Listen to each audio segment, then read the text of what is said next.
You're looking at a team that we are building together from the 1.9 overall draft selection. You heard me right. This is a league where you, the followers, draft my team. My subscribers, my Instagram followers, you guys make the picks for me every single time we're on the clock. Now, I can influence a little bit, but I haven't stepped in much at all. I've let you guys do the voting, and we're building a phenomenal squad from the 1.9 draft slot, and we're crushing it. We took Saquon Barkley at 1.9. We took Amon-Ra St. Brown in the second round. We took Breece Hall in the third round. We took Justin Fields in round number 4 because the quarterbacks were flying off the board. And we just landed, right this very second, Drake London. Drake London is now the 5th member of the Fantasy Football Show Throne Draft. And you guys made that happen. This is our squad right here. We also have news. Kadarius Toney Isiah Pacheco ready for week 1. DeAndre Swift news. Jalen Hyatt news. Devontae Adams news. And more. The Fantasy Football Show begins right now. Live from the FantasyFootballShow.com studios. It's the Fantasy Football Show. Live! Monday through Friday, 8 p.m. Eastern. Smitty is also live whenever news breaks. From the FantasyFootballShow.com news desk, here is your breaking news. What is going on, good people? Thanks for joining me here for another edition of the Fantasy Football Show, and we're live Monday through Friday from 7 p.m. Eastern. I'm sorry, 8 p.m. We moved it to 8 p.m. 8 p.m., Smitty. 8 p.m. Eastern moving forward, Smitty. 8 p.m. Eastern every single Monday through Friday. And we go a long time. This could be a 2-hour show, a 1.5-hour show, a 3-hour show. We've gone 5 hours before just during the regular 7 p.m. show. And we do news, pretty much the majority news and fantasy reactions and NFL reactions. We're not just a fantasy show either. This is a show about so much more than just actual fantasy football. We take pride in that. And so I want to start off real quickly by just saying Kadarius Toney. We'll get to more of the news. I'm going to hit the Kadarius Toney and the Pacheco news right now, and then we're going to jump right back to the rest of this after we talk about the Throne Draft. Kadarius Toney, this report right here, which is a fantastic piece of news, I might add. Chiefs expect wide receiver Kadarius Toney and running back Isiah Pacheco to play the regular season opener against the Detroit Lions. This is a player that we're still very high on. We removed him from the Moon Man list, just moved him over to the Satellite Man list because there is some concern of injury. And I think if you stack him and cuff him to Sky Moore, you're putting yourself in an absolutely phenomenal situation walking into the 2023 fantasy football season. From a wide receiver 3-4 perspective, no one's asking you to go draft Kadarius Toney as your high-end wide receiver 3. No one's asking you to do that. It's probably not the smartest move to do because this guy's floating into the, 8th round now, 8th, 9th round. He's definitely falling a lot further than he was. Let me pull up my chat here so that I can see if any of the YouTube exclusive membership stuff's breaking off. Oren he's been a member for 3 straight months to the moon. Thank you, Oren, for dropping that. Oren's also a Moon Man and will be drafting live in the Moon Man draft, which I believe we've set a date on those 2 drafts, by the way. As of right now, it appears we're looking at the Marsmen draft, 8 p.m. Eastern, 8:20. So just around the corner here, that is a Sunday. So Sunday night at 8 p.m. Eastern, the Marsmen draft will be live. All the individuals that are Marsmen and own Marsmen cards will be drafting at that time. We've been organizing the times in the group chats or in the league message board. The Moonmen draft will be the day after at 8 on August 21st at 9 p.m. Eastern. So that will be on Monday. This will be on Sunday. So far, those could change, but where were we? Kadarius Toney, Isiah Pacheco. These are 2 players that could win you a league. And we have Kadarius Toney on the Moonman list for a reason. I'm sorry, Isiah Pacheco is still on the Moonman list for a reason. Him and McKinnon cuffed together can win you a league. The Moonmen, dropping loads in outer space. I mean, First of all, we had a Javante, if anybody didn't see that show, but Isiah Pacheco and cuffs. The reason we say cuffs is because Prince is really the handcuff to Pacheco, and if Pacheco went down, Prince would go in the rookie and kind of replace him, whereas McKinnon's going to stay in his role. His role is just going to increase like tenfold if that happens. So when I say cuffs, I really mean it depends on the size of your league, whether you want to go in and grab all three of the running backs. And even Clyde Edwards-Helaire's in the mix, so it's kind of a confusing, cloudy situation. But Clyde's getting first-team reps right now in camp. He's not going to necessarily be in line to even be the backup necessarily when something actually goes down, or if it goes down and Pacheco misses time. Pacheco's a hard-nosed runner. He had a labrum tear as well as a broken hand, but no one knew it. He went out there and played on it. And so if anybody's going to complain about Pacheco being injury prone, I might ask you, did he miss time? Did you know he had a broken hand? Did you know that this man had a torn labrum? No, you didn't. So close your mouth about it. Get Pacheco's name out of your mouth. Okay? Get his name out of your mouth, because Pacheco is going to ball. He's going to ball, and if you cuff him to McKinnon, you're going to the Cinderella bash, okay? In week 17. You are. As long as you surround him with some other good talent. And that's up to you. But Kadarius Toney is a 10-touchdown potential guy on the ground in 2023. I'm sorry, Pacheco. I keep mixing them up. Isiah Pacheco is a 10-plus touchdown running back on the ground in 2023. Now, I think Kadarius Toney could be a 10-plus receiving player in the National Football League as well. He is the second most targeted player per route run in the National Football League. He is number 2. Mahomes targeted Kadarius Toney when he was on the field per route run than anybody on the team, even over Travis Kelce. Now, Kelce was right behind him, I think, at 27%, and Kadarius Toney was at like 29%.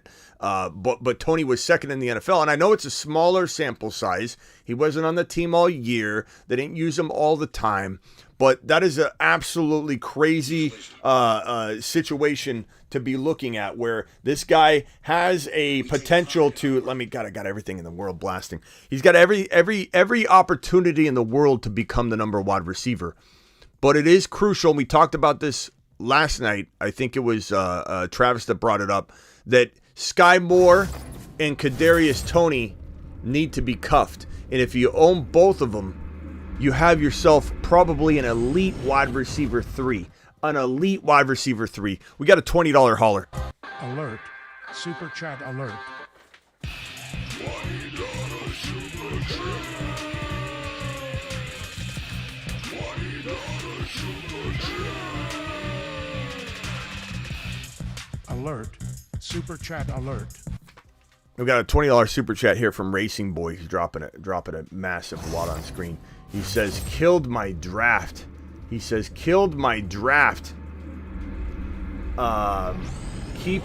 Mahomes, running back CMC Pollard, Aaron Jones, Madison, Brian Robinson, wide receiver St. Brown, Olave, Keenan Allen, Amari Cooper, Waller. That's an amazing squad, bro. You absolutely did. Smitty approved. I mean, that's a squad right there. Gabriel dropping a $5 hauler says, Smitty, can you send Brazil to the moon, and can you help me with this trade? Which side wins in Dynasty PPR? CMC plus Ridley or Stephon Diggs and Pacheco? Probably CMC and Ridley, because Ridley and Diggs, honestly, I don't think there's as big of a difference as people think walking into the season. They're both older players, and while I love Pacheco, I don't know that Pacheco, even though we're talking about Pacheco in a very, very nice light right now, I don't know that he has like monster long-term value, because he's a hard-nosed runner that you don't know he's injured. He plays, he guts it out, but like I don't know that he's got like 5 years of doing this. And plus he's in a volatile situation to the point where the cuff is necessary to feel great about it. And McKinnon's so good, and McKinnon's 31 years old. That feeling of security of the duo won't feel as good maybe next year. So it's a year-by-year case type of thing with Pacheco, but that doesn't lessen the power and upside he has for 2023. Okay?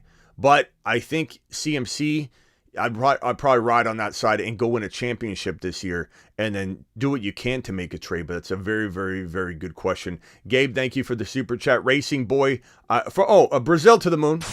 Brazil to the moon. Racing Boy To the moon. to the moon. And we had another super chat right above that from Rockout. Rockout said, this is my first day, the Fantasy Football Show. This is my first day. To the moon. Ziggy, show me the front door. Who is here right now at the front door? No, we don't. Who is this? Ziggy, show me the front door. Who is this? Let's see who this is.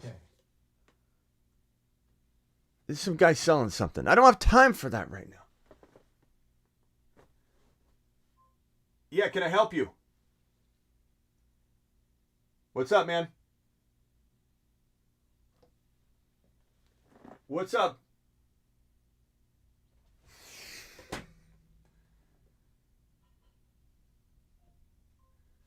What's up, buddy? He's not even listening. Okay. I gave him enough time. I gave him enough airtime. Okay. Chiefs wide receiver Kadarius Toney, running back Isiah Pacheco ready for week 1. Okay, so get ready, buckle up. It's going to be a wild ride, but make sure you cuff Sky Moore to good Kadarius Toney. Why is Sky Moore so important? Because Sky Moore has been anointed the slot wide receiver. He's the one wide receiver in the wide receiver room that's been guaranteed a job already. So if something hits the fan, the shiat hits the fan, if you know what I mean, with Kadarius Toney, then guess who's probably next in line to just be the target hog that's already embedded in the offense? Sky Moore. So Sky Moore, Toney, like this, draft them together and smash together. You know what I'm saying, pal? Do it live. Do it live. We got another super chat here from Tucker. Tucker, $5 hauler, says 10-man PPR. My team is Fields, A.J. Brown, Waddle, Bijan, Akers, Waller, Hopkins, Dotson, James Cook, A.J. Dillon, Juju. What moves should I make for a better running back too? I probably would say, bro, I would trade Akers as high as you can right now. Hopkins is older. Is this a dynasty league? I don't know if this is a redraft or a dynasty. If it's a redraft, I don't know that you can. If it's a dynasty, I'd get rid of Hopkins while his value is still pretty good right now. James Cook seems to have okay value. A.J. Dillon's got okay value. I'm trading Akers. I'm trying to go after maybe a Pacheco. Maybe you get more in that kind of trade. Maybe you could go after a player like Kenneth Walker, who's going in the 5th or 6th round right now. Akers isn't that far off of that value, so who could you throw in? Could you throw in a Cook? Would I do Dotson and Akers for a much bigger name? Obviously Gibbs, of course, but Gibbs is going in the 3rd or 4th round. I don't know if that's possible. I don't know if Dotson has that kind of firepower in a toss-in type situation, but maybe you can get something like that done. I don't know. But Akers and I don't know, you could go Akers and D-Hop. It's not going to solve your wide receiver issues that you're going to create potentially, but bro, I would definitely try and trade Akers on the high. Waller's got some good trade value. I also don't mind trading Waddle out for a wide receiver like Watson or London or Ridley, because Waddle's got this 2nd round ADP that I don't like, and I think you could sell high on that. So if you could go to the Waddle owner, Tucker, and see if they've got a wide receiver like that, maybe you can then swap Akers out. You can do a Waddle downgrade into a wide receiver you quietly like as much as Waddle, and then you can get Akers upgraded into another running back. So I'd go to that owner and see what's up on that. Appreciate your super chat there, pal. Thank you, Tucker. Tucker to the moon. Thank you for waiting as well. Rock out. Thank you. Racing Boy. Thank you. Gabriel. Thank you. Last Action Hero says, Smitty, you do a haul of a job. Thank you. I appreciate you, Last Action Hero. You do a haul of a job. Okay, so let's get to the throne draft. Pacheco, Kadarius Toney, ready for week 1. That's what we're hearing. Draft them. They're absolute great values. I think Kadarius Toney probably climbs up a little bit ADP wise, but I don't think much because people are still worried about him. He's supposed to be ready for week 1. I don't know that that's a ringing endorsement to a lot of people that have already jumped off the train. People that jump off the train don't typically want to jump right back on. It takes a little twisting of the arm, and I don't know that that's twisting much of an arm. So let's swing on over to this throne draft, and let me get a new screenshot of this team that we got here, because we actually have added Drake London to the squad, and I'm not seeing him show up yet. There he is. Drake London is on this team. Let me go ahead and screenshot this and put it on screen so we have a proper a proper screenshot of this monster of a squad that we now have in the Throne Draft, where you guys draft my team. You guys draft my team for me, and I take it into battle. And man, am I proud of every single one of you that dropped some of the most amazing votes and picks that I've seen from the 1.9 this offseason. So here's the live draft right now. Here's the team that we have assembled together as a community. Fields, Saquon Barkley, Breece Hall, Amon-Ra St. Brown, and Drake London. We essentially, in my opinion, have potentially, if you ask me, we have a top 1 to 5 quarterback in Justin Fields, this man right here. We have a top 5 running back in Saquon Barkley, this man right here. We have a top 5 to 10 running back in Breece Hall, this man right here. Amon-Ra St. Brown's a top 5 wide receiver in my book. And then Drake London is a top 10 wide receiver quietly. I know not everybody agrees, but I think we essentially have 2 top 10 wide receivers, one of which is top 5. We have 2 top 10 running backs, one of which is top 5. The other could be top 6, top 5 at some point during the year and play that way the remainder of like half a season. And sum total be a top 10, top 8 to 10 running back on the year, but play like a top 5 running back from like the second part of the season on. And so I think we crushed this draft. And if you draft from the 1.9, this is a great formula. We even took Fields a little early in round 4 before we turned into round 5. And honestly, I don't hate it because, or we turned from 3 into 4. We took Barkley in 1, then we took Amon-Ra in 2.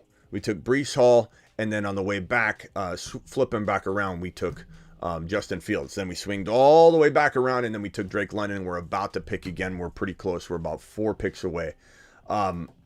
We took Fields in the 4th round. Is it crazy to take him in the 4th round? I don't think so. It depends on the flow of the draft. And the quarterbacks were flying off the board. And I believe Trevor Lawrence was available at this Drake London pick. So we could have potentially went with a different player. And let me tell you who. Let me put the draft board on the screen and you guys can take a look at the actual draft. And that way we can go over it together and you can get kind of a feel of what it all looked like and what we're dealing with here. So let me screenshot this draft real quick and put it on screen. And then we can kind of go through it and like reverse engineer it and see if we would have maybe done anything different. I don't really think I would have, to be honest, other than we took a gamble on Garrett Wilson falling, which I'll explain in a second, and it didn't work out, but we still have just as good a team. I don't think it was a mistake or misstep at all. It's just one of those things that we might say, well, I would have liked this as well. I would have liked this team as well. So JJ went number 1, Jamar Chase went number 2, Christian McCaffrey 3, Cooper Kupp 4. Let me put an indicator on screen so you can follow along. Bijan went 5. Kelsey went 6. Eckler went 7. Tyreek Hill went 8. We took Barkley at 9. And here's where we were going to probably go Garrett Wilson, right? As a community, you'd think we'd do that. But the vote was very clear. It was between Diggs and Barkley, and it wasn't even close. And while I could have put up a stink or tried to sway it, the problem is the vote was so overwhelmingly Barkley and Diggs that if I was to try and call out that during that vote, we're indicating to any spies, and there are a lot of them, and that's part of the throne. It's fun. It's fun that someone's spying on us, but a spy is going to see me going, we need Garrett Wilson. Then if our goal in a coy fashion was to get him to fall, and he almost fell, then that would have blown that thing out of the water. So we had to play it in a crazy way. It's always done that way, and people get upset, people get mad that you don't take their player, and it's like it's on you. If a player that you didn't want to get drafted gets drafted, that's on you because you all get to be in this draft, and you just got to be here for the vote. So Barkley went 1.9, and then we almost got Garrett Wilson to fall. This guy probably wasn't going to take him, but Garrett Wilson, by all accounts from this owner, he said that, man, we took him early. Like, he didn't necessarily want to make this pick. His following barely voted it in. So we almost got Barkley and Garrett Wilson. But in that, are we even mad? Am I mad at all? Do I think that St. Brown and Garrett Wilson could be equals? I do. So I'm not upset at all. I don't even think that was a misstep whatsoever because we got an RB. We're dominating the RB conversation. We're dominating the wide receiver conversation. We're dominating the quarterback conversation. And we got ourselves St. Brown, Breece Hall, Fields in London and back-to-back-to-back picks. Now, we're really close to getting back on the clock. The players that are available, if anyone would like to see who is up next or who we can grab, let me put the running backs, wide receivers, and tight ends up. We definitely don't need to draft a potential tight end or anything. I'm sorry, a quarterback. So we're going to put the tight ends, the wide receivers, and running backs up. So here are the players that are available to be selected. DeAndre Hopkins would be a fantastic pick. We don't want to get too specific because there could be people watching that would, use that against us. Although it's kind of hard for somebody to hear and sway a whole audience, so I'm not too worried about it. J.K. Dobbins, Swift, Cam Akers, Dalvin Cook, Rachaad White, Isiah Pacheco. We're talking about him right now. At wide receiver, Hopkins, Godwin, Pittman, JSN, Pickens. There's a lot of guys we like there. At tight end, Kittle, Pitts, Waller. So we got a lot of good options. I honestly, if it was up to me, I think to me it would come down to a couple players. Like it would come down to Swift. DeAndre Hopkins will probably be number one. Swift. I love Pacheco. I think we can't go wrong with one of those three players. I like Waller a lot. There's a lot of other players I like, but I think some of them will fall. So I'm curious to know if you guys want to throw who you would draft next, if available, and maybe give me 2 or 3 names. Give me 2 or 3 names of players you want in order of the next draft selection. Maybe I even use this vote right here to determine who the next pick is. That way you guys are all involved and it's not just done on an IG live or something. So everybody drop their top 3 in order players you want to go next, and we may just use this to make the draft selection. And let me get these super chats that are pending out of the way. Harrison Goated says B-Ball Mania, Herbert, Cousins, Najee, Pierce, Connor, Ford's injured, Hill, Olave, Sky Moore, Sutton, Dobbs, Van Jefferson, Andrews. That's a really good squad, my guy. Very, very, very good. Very well rounded, balanced across the board. Love the Sky Moore pick. Love Pierce as your second RB. Kind of like an undervalued, asset in this build, but very, very stacked everywhere. So it makes a whole lot of sense. I love the team, bro. Smitty approved. Very, very, very good job, Harrison. Rockout says best fantasy show in the game, should have 100K subs. We'll get there, Rockout. We'll get there, and I'm going to send to the moon. Rockout to the moon. He's an absolute monster. Thank you, Rockout. Appreciate all your support over the years. Derby dropping a super chat. I don't see a question, but I appreciate that $5 holler. To the moon. Thank you, Derby. Rockout dropping another $2 holler, says night and day difference versus other YouTube channels. Look at Rockout dropping more knowledge on the fantasy football college. Appreciate you, Rockout. To the moon, pal. To the moon. Appreciate you.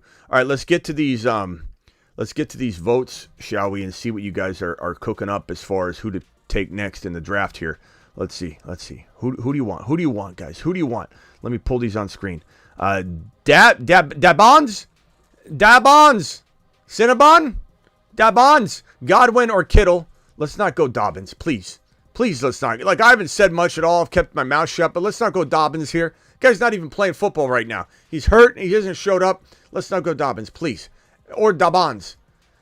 Swift, Pacheco, Hopkins. I love that crew. I don't know what order I want. I probably want Hopkins and a 3 wide receiver, then Swift, then Pacheco, but I love Andre. I agree with you. Those are my three potential guys. Thomas is correcting himself, Dobbins, but I'm going to leave it the way it is. I like the way it is. Swift, Hopkins, Pacheco, JSN says D-class. I couldn't agree more with that list of players. Pacheco, Swift, D-Hop. Couldn't agree more with that list of players. I don't even know where I want it. If Tony stays healthy, is he a moon man still, Smitty? Yeah, but I don't know that we add him back. I think we just remember the name. Like we can't fit everybody on. And when someone's banged up and we're locking it in, I don't want to lock in an injured player because it doesn't change during the season. You know what I mean? Can we see the list again? Yeah, I could probably put it on screen for you real quickly. Here are the wide receivers, running backs, and tight ends that are available, so everybody can cast their vote. Here you go. Hopkins, Godwin, Pittman, Hollywood Brown, Lockett. I always find it so funny when someone throws out like a random Lockett. Javante's interesting too. But hopefully he's just available later. You know what I mean? It's too early. Swift, I love Swift. I love Pacheco. I love Hopkins. I don't want to give away too much, but at this point, like, we're going to take one of those guys, and I almost guarantee you that the other two will be gone, so I don't feel like I have to be too coy. The only thing I'm worried about potentially is maybe, someone listening right now that's got a pick coming up right here at this turn, could go off of what we're saying. But the honest truth is, if your community's listening to another community and altering your pick based on that when you've got two picks before us, like, everybody here's picking twice and then we pick. So, it's not like they can plan around what we're saying. And if they're going to change their vote because of what we're saying, that would be ridiculous. So I don't think that's the case. But soon we'll be drafting. And I think once it turns back around, if we were to get Hopkins, Swift, or Pacheco, we would be to the moon. We would be absolutely to the moon. Let me hit this other news. Travis, hang tight real quickly. Let me get through the news. And then I'm going to go straight to Travis and a couple other people that are calling in and want to be on hold. So hang tight. Don't go anywhere, though. Thank you, Andre. Thank you, Deke. You what? I'm going to call back in like 5 minutes. Okay, that's fine. All right. Everybody else, hang tight real quickly on the phone line. Thomas, appreciate your vote, even though I disagree. It's okay. We're allowed to disagree. That's why we do this, my guy. Okay, let's see here. Patrick Mahomes just completed one of his best throws of the day during 7-on-7 drills. Mahomes zipped the ball 20 yards toward the sideline into the arms of Sky Moore, who made a great catch. Now, we can celebrate every single little catch. It's almost stupid to do that, but I just was bringing that up because of Sky Moore and the importance of Sky Moore being cuffed to Kadarius Toney, as Kadarius Toney and Pacheco are both set to play week 1.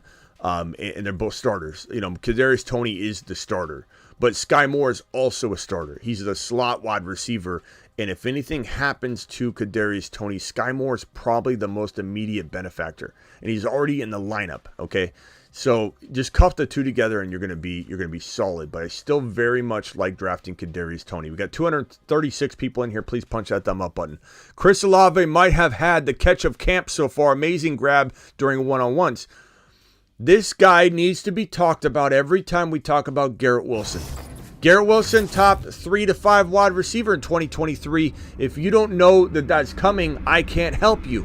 And if you think we're ridiculous as a community because we see Garrett Wilson as a top 3 to 5 wide receiver, I don't know what to tell you. This is not your cookie cutter mom and pop show. Okay, where we're just going to state the obvious, and when it happens, we'll come around and tell you, oh, yeah, he's definitely top 5 after it happens. No, things are uncomfortable until they're not. And right now, it might be uncomfortable for a lot of you to hear Garrett Wilson is a top 3 to 5 wide receiver, but he's a top 3 to 5 wide receiver. It also might be even more uncomfortable because he is a top 12 to 15 overall pick. So that's not that crazy of a take. I think people can digest that pretty comfortably. But what's going to make people upset and get a lot of panties in bunches is when I say that Chris Olave is actually on the same playing field. Chris Olave is in the same bucket, the same tier, and actually has the same amount of upside as Garrett Wilson. I said it. There's a reason Chris Olave is on the Mars Man list. He's on a shuttle to Mars. Mars Man. Look at this list. Bijan. Loads dropping and spinning aimlessly in space. Burrow, who everyone's worried about. Jamar Chase, who is having a little bit of a potential ADP reaction to the Burrow news, and Burrow's not out for week 1. There's no negative news whatsoever that indicates that we should be assuming the worst. Joe Burrow's falling to round 6. Absolute steal. Look at this monster. Burrow, Chase, Bijan, Olave, Garrett Wilson, Breece Hall, Jahmyr Gibbs, St. Brown, Justin Fields. Best Moon Men list I think one could possibly assemble. And the reason I'm here is Chris Olave. Chris Olave has every bit as much upside as Garrett Wilson. And it makes people so uncomfortable. It makes people so uncomfortable. So uncomfortable. He's going in round 2, 3. It depends if you're drafted on ESPN, then he goes in round 3. If you're drafted on Underdog, he goes in 2. And he's worth every single bit of that second round value. Every single bit of it. Olave deserves to be ranked where Garrett Wilson is getting ranked at that 8, 9, 10, 11, 12, 13, 14 overall territory. That's where Chris Olave should be. Learn about it or don't. You know, we're doing our best here to inform people. But, you know, some people are going to be stubborn and they're going to say, no. Saints, no. Derek Carr, no. Derek Carr was given his walking papers from the Raiders. He must be bad. No. Derek Carr's not a great quarterback. Doesn't even matter. He's an air yard master. And guess who's the air yard cadet? This man, Chris Olave, led the NFL as a rookie for a significant amount of time as the number 1 air yard receiver in the National Football League before Jameis Winston went down. Then when Winston wasn't there to zip it, like Denny says, guess what happened? The air yards went away, but Kadarius Toney worked on his short game, worked on his sideline game, worked on his short route game, worked on his possession wide receiver game, and really it was a blessing in disguise. So Chris Olave now gets his air yard master in Derek Carr back on the roster. I mean, not back on the roster, but he gets an air yard master back. And that air yard master's name is Derek Carr. And he showed you what he can do with Davante Adams. He can throw 100 missiles downfield. He can throw over 1,300 plus missile yards. He can throw over 13, 14 touchdowns to one single individual wide receiver like he did to Davante Adams. And Chris Olave is going to get probably 1,500 plus total yards. 1,500 plus total yards. And I would say 12 to 14 touchdowns and 100 plus receptions with ease. With ease. With absolute ease. And I don't care what anybody says about it. That's how I feel. Okay? It's how Dad did it. It's how America does it. Derby dropping a super chat says, thanks for the advice from the other night when I called in. Wilson or Kelsey, keeper unlimited years. Wilson all the way. Appreciate you, Derby. And you are the man, the myth, the legend. And John dropping a $5 hauler says, Dynasty 1 QB receive Fields, Christian Watson, Sutton, lose London, Javonte, and Levis. I take the Fields side and I run for the hills, bro. And I love Javonte and I love London. But give me Fields and Watson. Your starting QB's Goff. He's not bad. But this is a dynasty league, bro. This is a dynasty league. You're about to get a top 1 to 5 quarterback in Justin Fields and get to keep him for over a decade. I don't care if it's a 1 QB league. You have Jared Goff, and I like Goff, but Fields is Fields. And Christian Watson's every bit as good as either one of London or Javonte. You got to take that trade and you run. You run and you go to the bank. And on top of that, we're going to go ahead and say, do we even have the... Got him.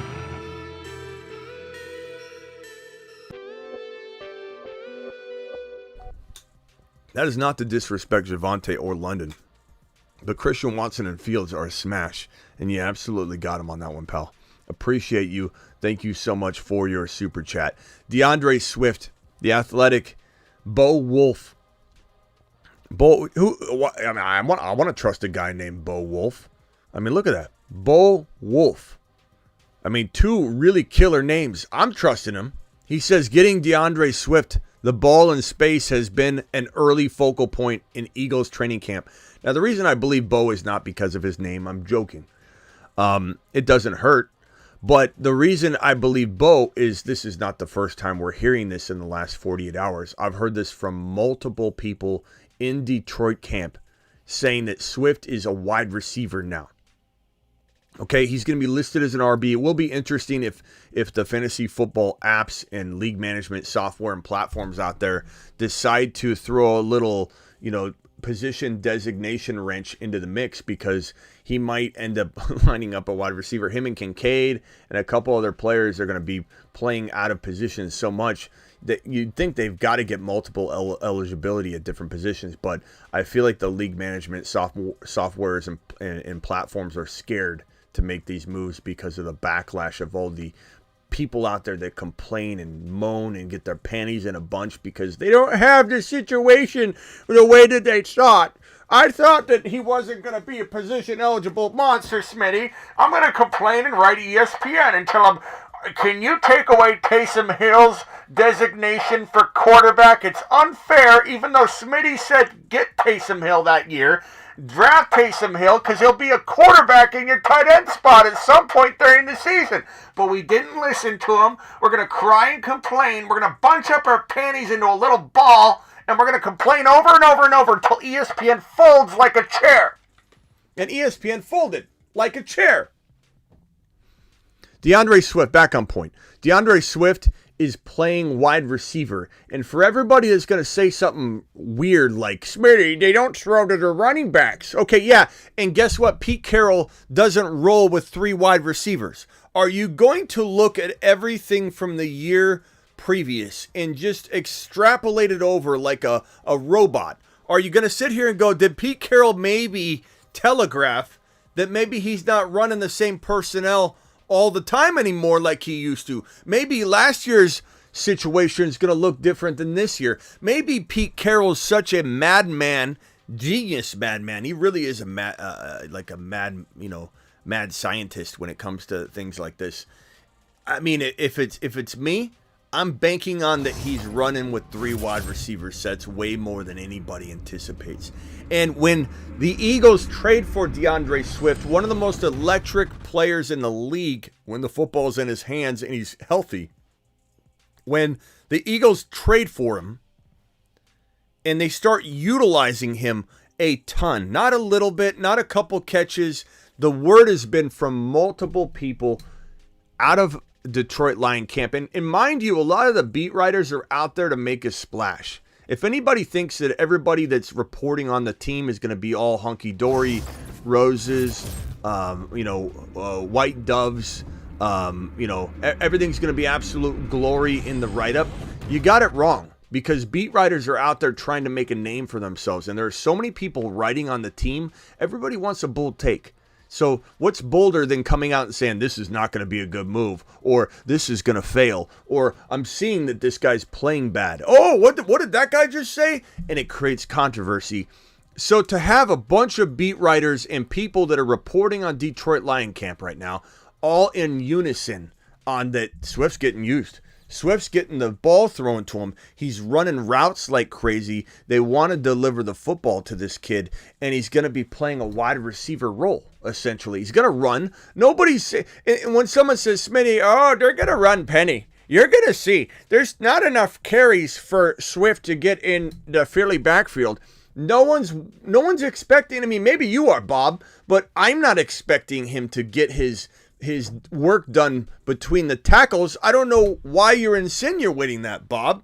What I believe is going to happen is this guy gets, 300, 400, 500 yards rushing. I don't even know if it's like 350 or if it's 550. I'm not expecting a 1,000-yard season. I'm expecting the reverse of what Eckler is now and what Eckler used to be. And maybe not to that degree, but Eckler was a 400-yard rusher and a 900 or 1,000 yard plus wide receiver. That's what Eckler used to be. If you remember, before he changed over to the workhorse when Melvin Gordon left, and they said, okay, you're now the workhorse between the tackles. Fantasy worlds were actually a little concerned about the shift in his value. He's so good as a receiver. Like, I don't know how this is going to work out. Will he hold up? Another reason why there's a little concern about Eckler moving forward, but he's such a the guy takes care of himself and trains, and so if they use him properly, Eckler could have another big year, but they have to use him properly. I don't think they can give Eckler a 1,000-yard rushing season. They got to be very, very careful with him, and I don't know what Kellen Moore is going to do with him, and I don't know how Kellen Moore is going to mix things up, but there's definitely some concern, but I don't know that it's overly concerned to where you want no Eckler shares. I think you should have an Eckler share or two, but he does feel like a player I don't want all my eggs in one basket with, but I do like him, especially early on, and you could always trade mid-season. You could always draft a guy like Derrick Henry or Eckler. They start popping off, and I believe both could have very good starts to the year, and then you potentially trade them. But back on point, I get sidetracked big time when I'm talking Swift. It goes down so many different rabbit holes, and different topics get brought up. But Swift, in this situation, People just like to extrapolate data. Oh yeah, they're just gonna not throw. They're not gonna throw to them, Smitty. They don't throw to their running backs. Okay, they haven't had a running back to throw to that has this kind of talent. This guy is a talent. You can make fun of him all you want. You could say he's a bust. You could say he's gonna get hurt. But regardless of all that, he is one of the most electric players in the National Football League with the ball in his hand. So, argue injury all you want. That's a very legitimate argument. But if this guy stays healthy, do you think he's not going to impress when they hand him the ball? Do you think he's not going to impress when he catches the football? And do you think that over time, making big plays won't lead to more opportunity?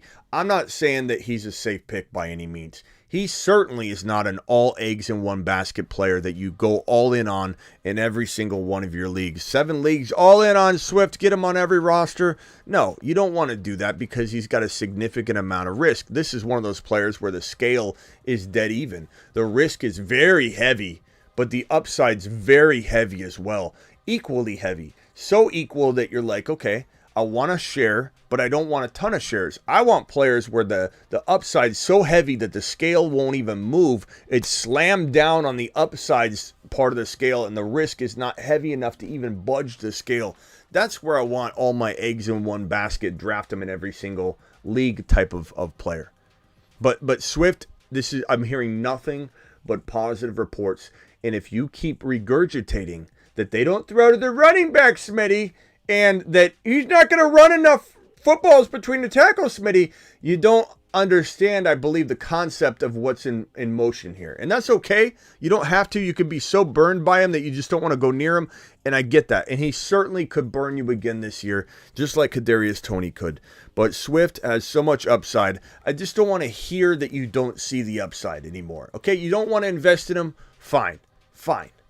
But let's not pretend the upside isn't there. That's a ridiculous argument.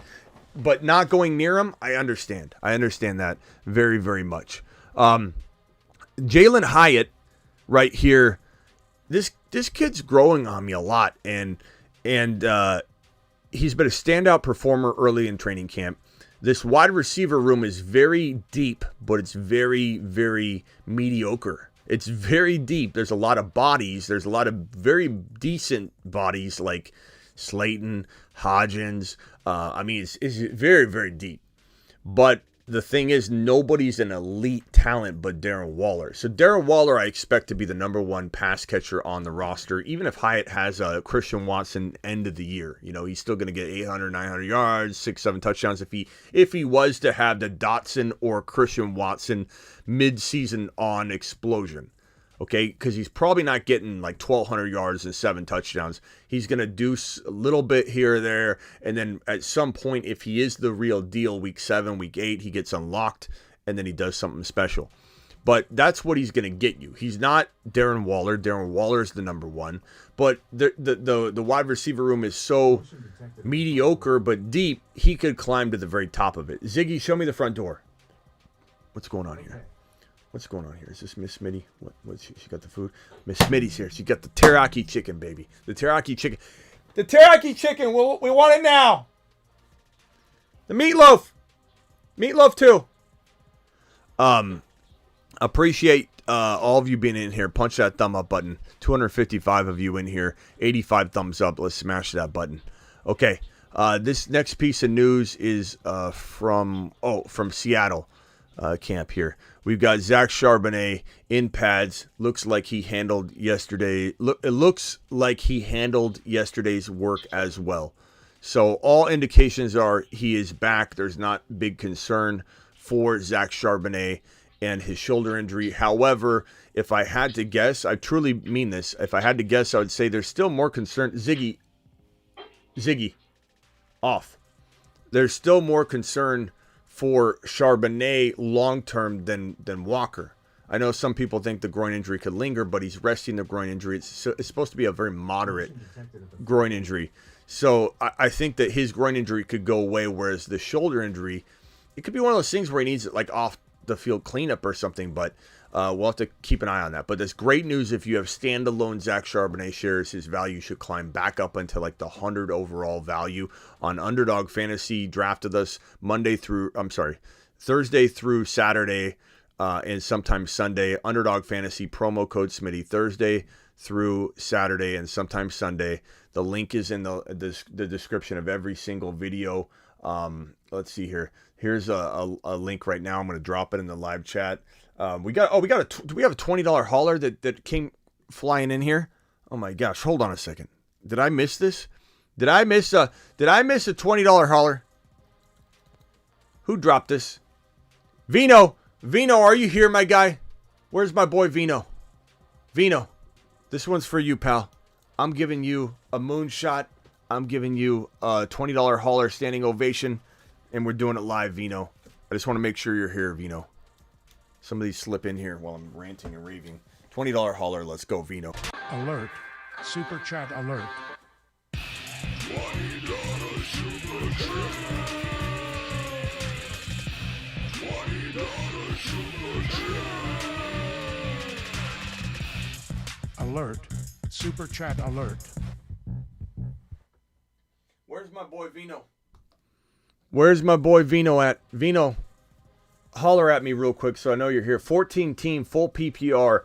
T-Law, D-Monty, Javonte, Amon-Ra, Garrett Wilson, Waller, Ridley, Watson, Washington defense, benches, Penny, Quentin Johnson, Bigsby, Dulcich, Alec, Love, Calvin Austin. Calvin Austin's looking good. Roshan. This is a good squad here. T-Law, Javonte, Monty, Amon-Ra, Garrett Wilson, Waller, Ridley, Watson. So you got a really good squad. I would work on that running back 2 or 1 a little bit. You probably leave Javonte B. And, can you trade Monty and I don't even know what you could trade at this point. Monty and who's your tight end? Monty and what? So maybe like you go after go to the Okonkwo owner, go to the Kincaid owner. There you go, Vino. Appreciate you being here, pal. Go to the Okonkwo owner. Go to the Okonkwo owner and see if you can upgrade Monty into a slightly better running back. I just hope that fits perfectly. And if not Kincaid, I love Waller. And I'm not saying to trade him, but I wouldn't mind seeing you upgrade Monty a touch. That's the only thing I would say. Am I missing a running back here? So it's kind of a light running back room. It is a 14-team league though, but still, your receivers are through the roof. But because Javonte's coming back from injury, I'm a little concerned about the RB room. But I like Bigsby a lot. Maybe you could go after ETN using Monty. Is this a keeper league of any sort? I don't think so. That's a good squad though, Vino. It's a very, very good squad. Don't give away Waller. Just use Okonkwo's ability to maybe produce as many points as Waller this year to your advantage in trying to upgrade either Javonte or Monty. Work on that, and that's about it. I don't think you need to do anything else. That's a great squad. That's a really good squad, bro. You did a great job on that. Chubbs dropping a $2 says, the legend of Smitty continues. This guy is GOAT. Thank you. Appreciate you, Chubbs to the moon. You're the GOAT, Chubbs. Not me. Phone lines are open if anybody wants to dial in while we're finishing up the news here. This is, I believe, the last piece of news, is it? Or is this one also Chris Olave? We got to that. I think this is the last piece of news right here. This one is that Devontae Adams not happy that Josh Jacobs isn't with the team right now. He told NFL Network not having him here right now is obviously something that I'm not happy with. He played like the best running back in the league last year, which is, if you ask me, was the best back in the league, and so on and so on. But Devontae Adams has had a problem with everything going on in Las Vegas all year long, and I don't blame him. I'm not saying he's wrong, but he's definitely not happy. And I'm just telling you right now, and I hate to go on another Raiders rant because I do that every night, it seems. And I'm not trying to, but they're in the news a lot because of Jacobs and everything. But I just think that of all the players in the National Football League, Jacobs and Adams are the most likely. This is a very reckless guess, but the most likely two players, one of which, I'm not saying both at the same time or anything, are likely to get banged up during the season and say, I'm going to sit out and protect my body so that I don't ruin my chances of getting where I need to get next year, especially Jacobs, trying to find a home. But at the same time, the problem with that is that if he ends up not going out and balling out, teams may not want him next year. So it's a catch-22 double-edged sword for Jacobs. Adams, I think people would realize Adams sat out, and he probably could do well for a short period of time, but Jacobs is in a tough spot. He's going to be facing a lot of 8-man fronts and stacked boxes, and he's holding out or not holding out, but not reporting or not signing his deal. So essentially he's holding out in my eyes, because holding out to me in fantasy is that he's not going to be there to get the reps and be in the best position to stay healthy. He's now going to have a serious increase of injury risk on top of being almost a 400 total touch player last year, which is almost a recipe in itself of having you get injured. Phone lines are open. Call into the show. Call into the show. This was an example. The phone lines are not named after Travis. This was an example. Let's name him after Bella. Check yourself today. Check yourself. So the phone lines can be. We're gonna figure out a way to label this for one person. So Bella, check yourself phone lines as an example. I believe I'm gonna do this in terms of who's the highest super chatter. It might just be who's the highest super chatter of the month. So the highest super chatter of the month, I might name the phone line after that person until someone knocks them off, And so that might be a good way of tribute to everybody and say, call into the show. The Bella, check yourself phone lines. So we'll get into that. That was an idea I had. I haven't fully put it into motion. I was throwing names up there as an example, like the Rock Out phone lines. Rock Out, how would this feel to you? Call into the show. The Rock Out. Call into the show. Rock What's that? Out. How would you like it if when you called in, I said, this is you call into the Rock Out phone line, or the call into the phone lines presented by Rock Out. Call into the show. That's cool. So I think the highest super chatter of the month is gonna take over that phone line presented by situation. And you know what? There's people out there that they give YouTube exclusive memberships, and I might have to incorporate that as well, like if that exceeds it or something like that. Rock Out, what is up, my guy? You're live. Well, I left you a DM on IG. Okay. Rock Out sent me something. This is probably relating to the Throne team.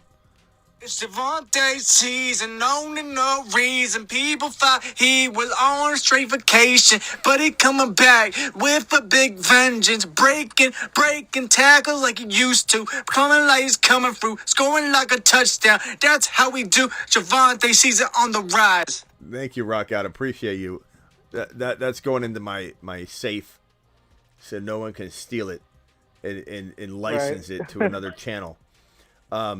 We have the Javonte season somewhere in here. The Javonte season song that I made using a lot of everybody's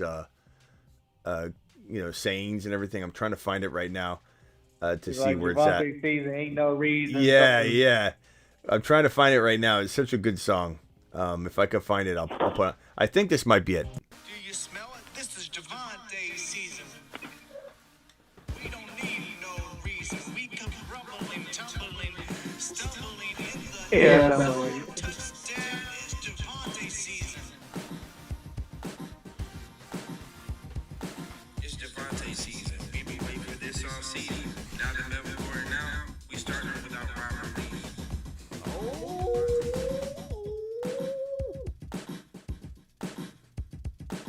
See me running on the field for a rock with the read. You don't even know me because you didn't listen to Smith.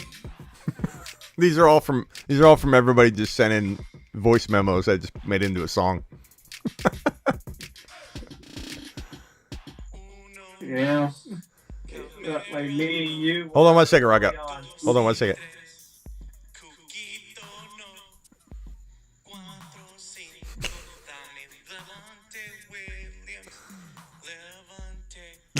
Anyway, what'd you say, Rock Out? What I was saying, me and you were early on Javonte and Swift. Like, we know we're right. We just need them reduced. JCIM says, save some of the women for the rest of us, Rock Out. Rock Out's hogging it all is what he's trying to say. Look, Rock Out comes with the straight fire.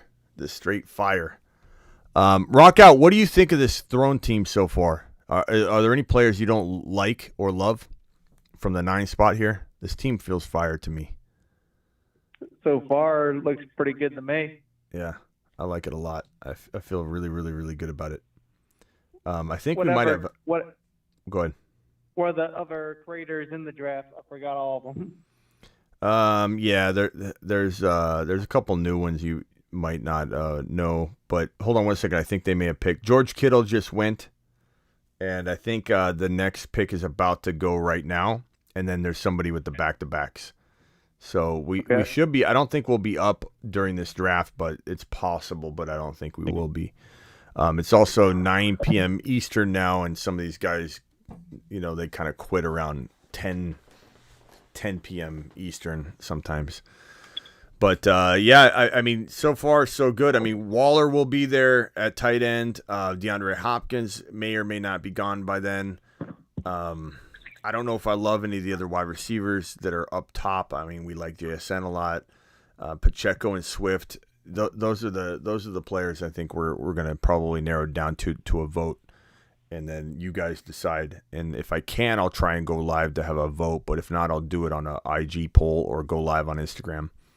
Sometimes it's hard to go live on YouTube when I've already gone live or I'm planning on going live. So if it doesn't fit, I don't just go live for the draft. But usually there's about 3 or 4 times, 5 times during the draft where it'll just fall in perfectly. But it's an IG and YouTube and Discord and every community is involved. So you'll see me swing over to one community and get a vote from them, and I try to involve everybody. So that's what I've done for every year. So. Yeah, but even if we went Garrett Wilson in round 1 and St. Brown in round 2, and we didn't take Barkley, I would have been a great team. I mean, we would have probably considered an RB instead of London, maybe. But even if we just say swap out Garrett Wilson and Barkley, and let's say we get Pacheco at the next pick, that would be a good team, and I'd be happy with it. Fields, Brees, Hall, Pacheco, St. Brown, Garrett Wilson, London. I mean, that'd be a killer trio of wide receivers, but I don't think it really matters. I think this is a very, very equal team, and I think Barkley could have that top 5 running back season. So our RBs are in good shape. Our wide receivers are in good shape. We have Fields. We're the most balanced team in the entire draft, in my opinion. So yeah, it seems like it. I mean, if we went Waller, which I don't know that I want to, because I'd rather go a tight end that we like a little later, maybe a couple of them. And then be able to get that other RB or wide receiver here.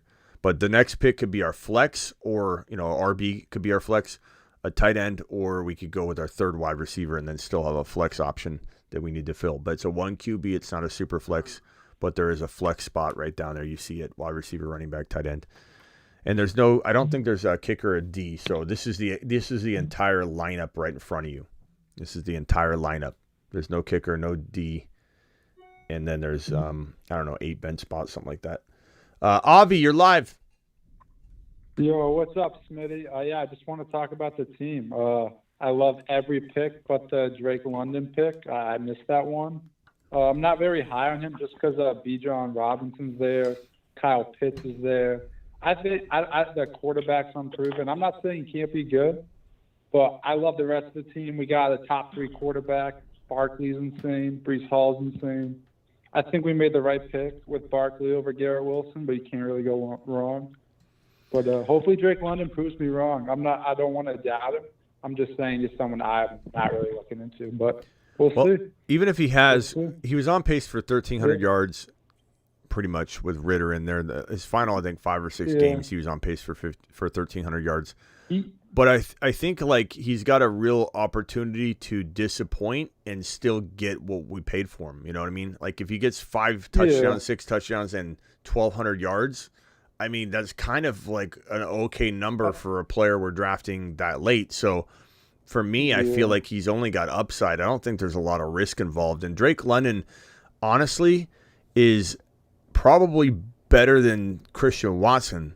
He just doesn't have Christian Watson's situation. Yeah, I mean, Drake London came in as a very, very big time wide receiver prospect. And as much as I love Christian Watson, he's probably a better physical specimen. Watson's still very raw. I'm not saying Watson's not going to pass him, and I'm not saying Watson won't be better. I think Watson is Yeah. very much better than Drake London from a fantasy perspective. But he's also in a very good spot. I think Jordan Love's going to feed the hell out of him. I think Jordan Love's going to turn heads. I think people are crazy to doubt Jordan Love is the way they doubt him. I just think London is for sure not in the most ideal situation, but he's looked good in camp. He's made good catches. He's looking like he's taking a big step forward. I wish he did have a better quarterback, but that doesn't scare me off on Bijan. But it does scare me off a little bit on Pitts, which is why you haven't heard me talk about Pitts. I took him off the satellite man list. Even he's not even on the satellite man list. I do love Pitts, I do, but Pitts is a little bit of a concern because if anybody's going to get hit, it'll be Kyle Pitts. It won't be London.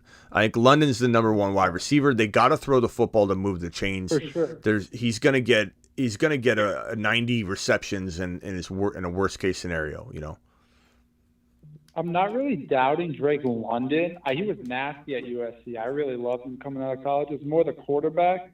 I don't know. They got Bijan Robinson. I feel like Drake London, like Jawan Dotson, we could get later. Someone who maybe – I'm just not totally sold on Drake London, but he's got some potential. I think fifth round's a little high for him. I'm not going to lie. I don't think that's the latest you're ever going to get him, though, bro. Like this is arguably a top 10 wide receiver. He could be a wide receiver one in fantasy. I don't see that. I know you don't. Too many good receivers. I know you don't. Yeah. But I like the team. We're balling. We're balling. I think this next pick's going to be awesome. We did want Watson there. Like I did want to draft Watson over London. Again, London's skill set is better than Watson's from a physical perspective, but Watson's the better fantasy football pick this year, and maybe the rest of their career. Watson could be a top 5 to 10 wide receiver for the rest of his career. I mean, we don't really know. He's very raw, and he's got a lot of upside. But he's 6'4", runs a 4.28. So Christian Watson's a phenom. But for sure. I would have rather had Christian Watson here. But Drake London is just in a little worse situation, but such an amazing talent. For sure. I don't. What are your thoughts on Pacheco or on Javonte? Javante's a little early, but Pacheco next, Swift next, Waller next. Pacheco, I like. Pacheco's a decent pick next. I think we're very balanced, so we can go either way. Like I'd have to see when we get to that. Oh wait, are we coming up soon? Or how? Yeah, we'll be up pretty soon. Okay, yeah, I'm down for Pacheco. He's wearing number 10 for a reason. I'm telling you, that dude is wearing number 10. Not saying he's Tyreek Hill speed or nothing, but that dude runs hard. He runs physical. I think he's got a big chance. I like Pacheco. Javonte Williams a little early just because he'll the probably Broncos fall. got some other guys there. He should fall. I think Javonte. I think Javonte on the way back would be fine, but I think it's too early for Javonte. Sure. But Pacheco's a little early too, but it depends on the format and it depends on where you're drafting. And looking at this, he's ranked high enough that it's a concern that he won't be there when we flip back. So if we want him, we got to take him now and reach a little bit. But when I say reach, I mean we're taking him like he's the 1, 2, 3, 4, 5, 6 ranked running back. So, you mix in quarterbacks, tight ends, wide receivers. That's probably like a 10 or 12 pick reach for us, but it's going to go all the way down and all the way back. So it's not quite 20 picks, but it's about there's no way he's going to be there. By the time we get back, it's going to be like P. Ryan, Brian Robinson, Antonio Gibson players left. And at wide receiver, by the time it gets back to us, it's probably going to be, there might be a Deontay Johnson, a Pickens, like someone like that.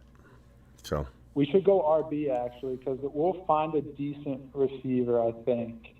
Oh yeah, so I'm gonna push us, I think, to go RB, but we'll have to see. The good news is the wide receivers are I mean, like Hopkins is there. If Hopkins is there, I'd rather take Hopkins than go RB, but he'll probably be gone. Yeah. Miles Sanders gone. Yeah, he's gone.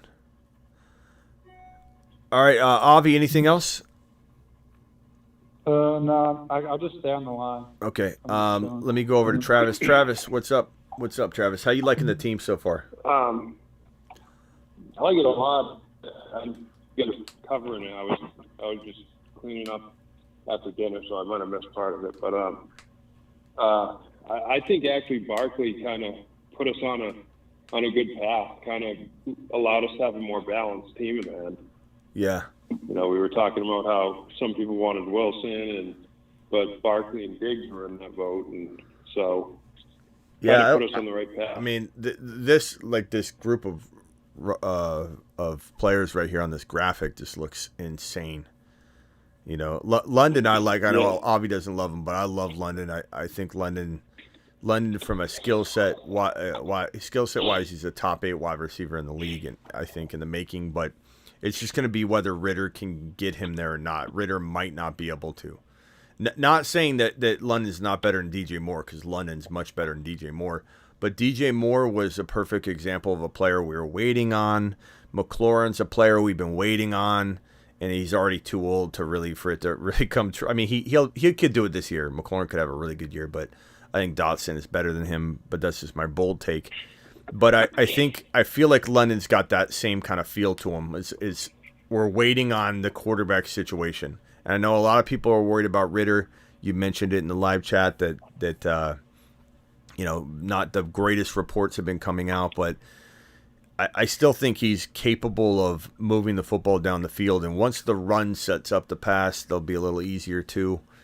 And the fact that these two have rapport and Ritter had him on like a 1,300-yard pace for 5-6 games, that excites me enough to say, okay, London could have probably, in a worst case scenario, 1,200 yards and 7 touchdowns or 6 touchdowns. I think that's probably the worst case scenario if he plays 17 games, and that's a really good return on investment.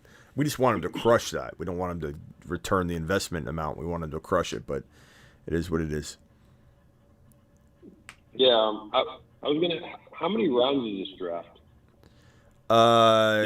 It is 16 rounds.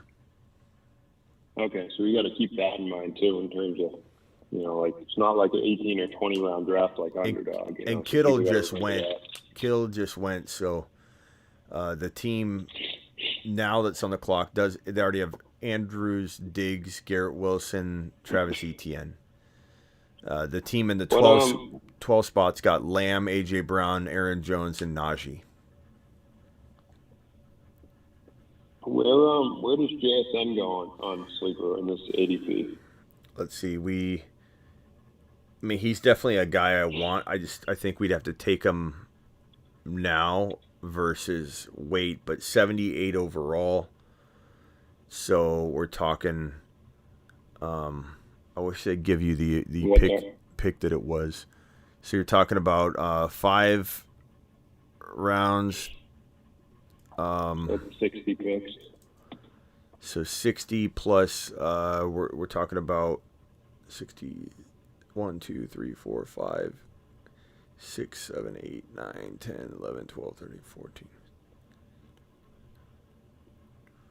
So probably 80 some 8. I think JSN's ADP is at 78, and we're going to be drafting in like the mid 80s or early 80s or whatever. So it might be tough if we took like a Swift or a Pacheco to come back and get him. Yeah, so if we want him, we got to go now probably. Okay. Which I'm not against. I'm not against that. If everybody wants. I'm not either. But there's also like Dotson and Pickens are a little later too. You said. They wouldn't be terrible options either. Yeah, I think Swift and Pickens might be better than going early on a player like you just mentioned. I'm gonna be coy about it. But like if Hopkins were there, I'd go Hopkins. But if Hopkins isn't there, I think it's good to go RB, and then we get a guy like Pickens later. I got you. Rock out. And then. Go ahead. No. Go ahead. Rock out. What else? What else you got, pal? Yeah. What's your plan of attack if it's like curveballs? If someone took like 2 quarterbacks in first 2 rounds and it's a 1 quarterback league, I was in a draft like that like last year. What do I do if someone does what? If someone throws like, if a league was like super reaching, or you got like snipe, what's like your plan attack? You just take the best player available. I mean, best player available really is your guide. I mean, sometimes if someone's like scooping up all the positions like in a dumb way that is going to make it difficult on you, there's got to be somebody. There's got to be a way to counteract that like quickly at a certain point. But you know, if you aren't going to get a quarterback you want, but I mean, you can't really probably give me a scenario that doesn't just scream keep taking the best player available. Because if someone's screwing up the draft and drafting really badly, then that means every single round someone's falling that shouldn't fall. And if you don't get Fields and T-Law and those guys at quarterback, let's say, because someone's being really stupid with drafting and they double down on everything, I mean, then you take Aaron Rodgers and Anthony Richardson combo later if you want to do something like that, or Jordan Love and Aaron Rodgers, and then you have this team you shouldn't have, at RB, wide receiver, and tight end. So if people draft stupid, don't follow them and draft stupid. Otherwise, you're not drafting against traffic.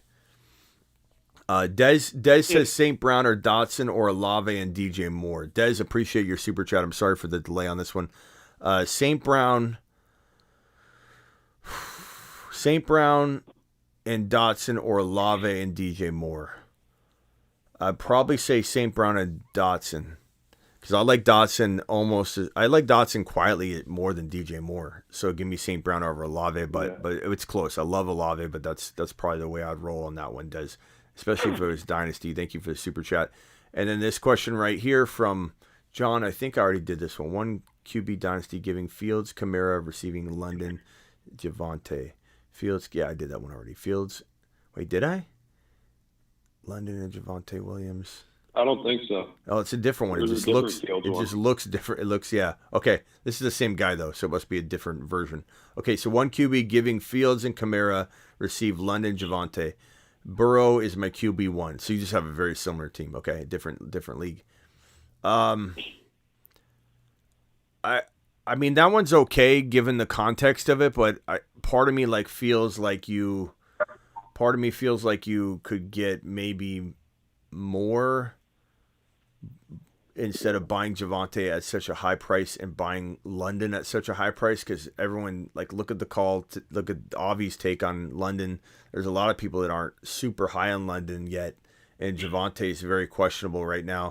So I just kind of feel like Kamara's value is climbing. Fields is, hit and miss, but you could always find a buyer that agrees with top 5 running back or top 5 quarterback value, even though some are not going to.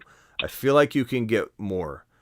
Yeah, he's kind of selling Kamara while he's still kind of low, because some people are still shying away from him, because I know his value is rising, but some people just don't like him because of what he did, and then some people shy away because of the suspension. So on top of maybe wait for his value to go up a little bit. On top of that, I don't like that.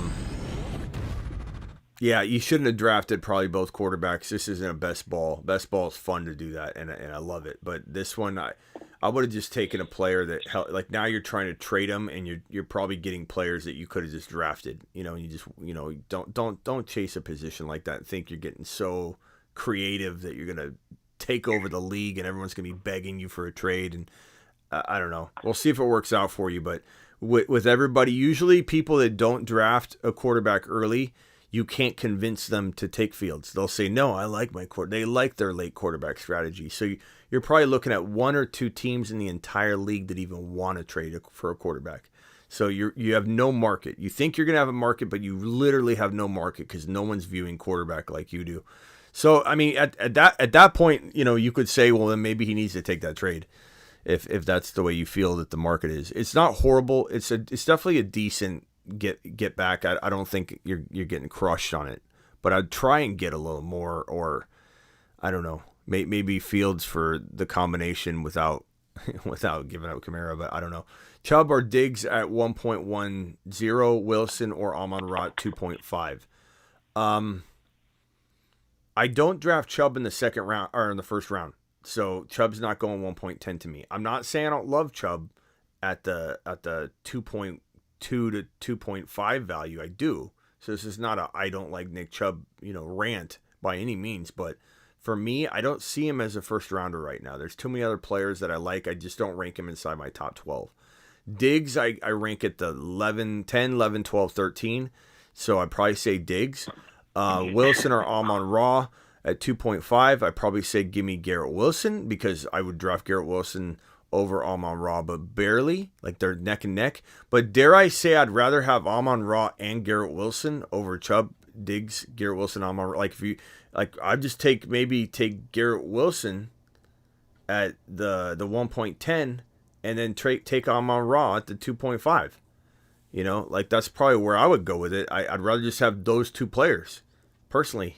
I like Diggs. Diggs isn't bad. You can go Diggs and Amon-Ra or Diggs and Garrett Wilson, and you'd be fine. But I'm personally just not taking Chubb at 10. But that's me. I know a lot of people might disagree, but the guy scored 0 touchdowns on the ground the moment Deshaun Watson came back, and he was back for 6 straight games. And Nick Chubb's offense changed dramatically. And so you're walking into 2023 with him still not scoring a single rushing touchdown, coming off of a 6-game drought. So that just makes him somebody I hesitate on at first round value. Once you get back into the second round, I start getting a little more excited about it. I had a question about Chubb actually. All right. Thank you for your super chat. If you're someone who likes Chubb in that, first second round turn or whatever, wouldn't you say like you'd also have to be a person that believes that Watson is going to bounce back to be like a top 12 QB or whatever in order for him to produce alongside of him, or does that not matter to you? Yes and no. I mean, I don't need him to be a top 5 quarterback, but I need him not to change the offense in a bad way like he did. He did the final 6 games of the season.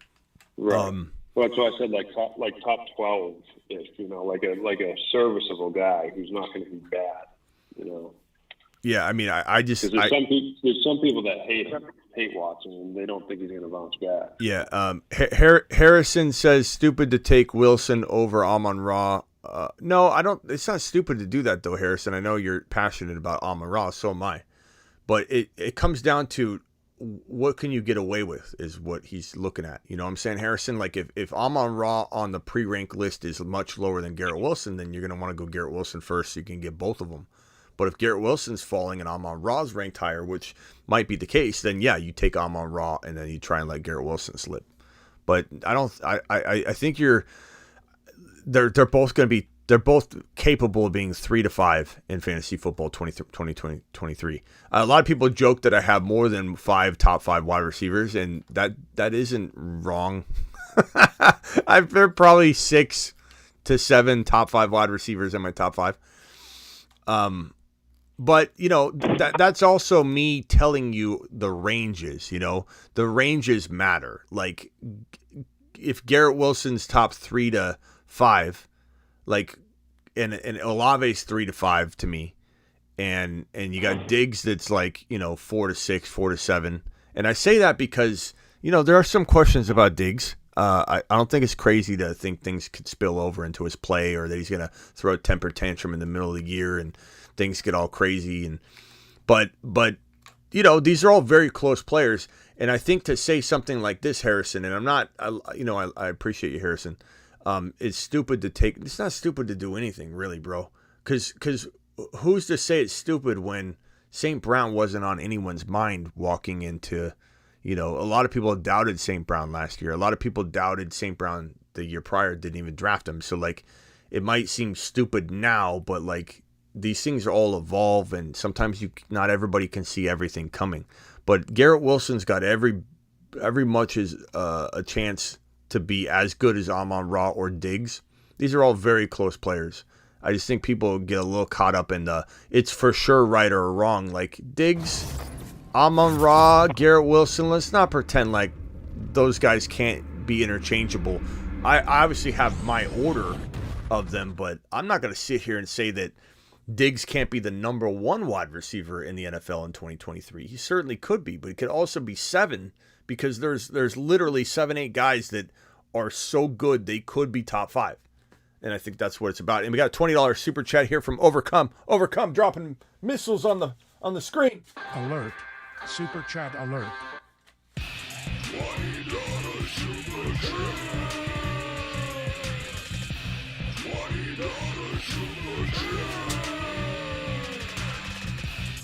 Alert. Super chat alert. Overcome dropping a super chat on screen. He says, I don't land Amon-Ra and Garrett Wilson in my favorite league.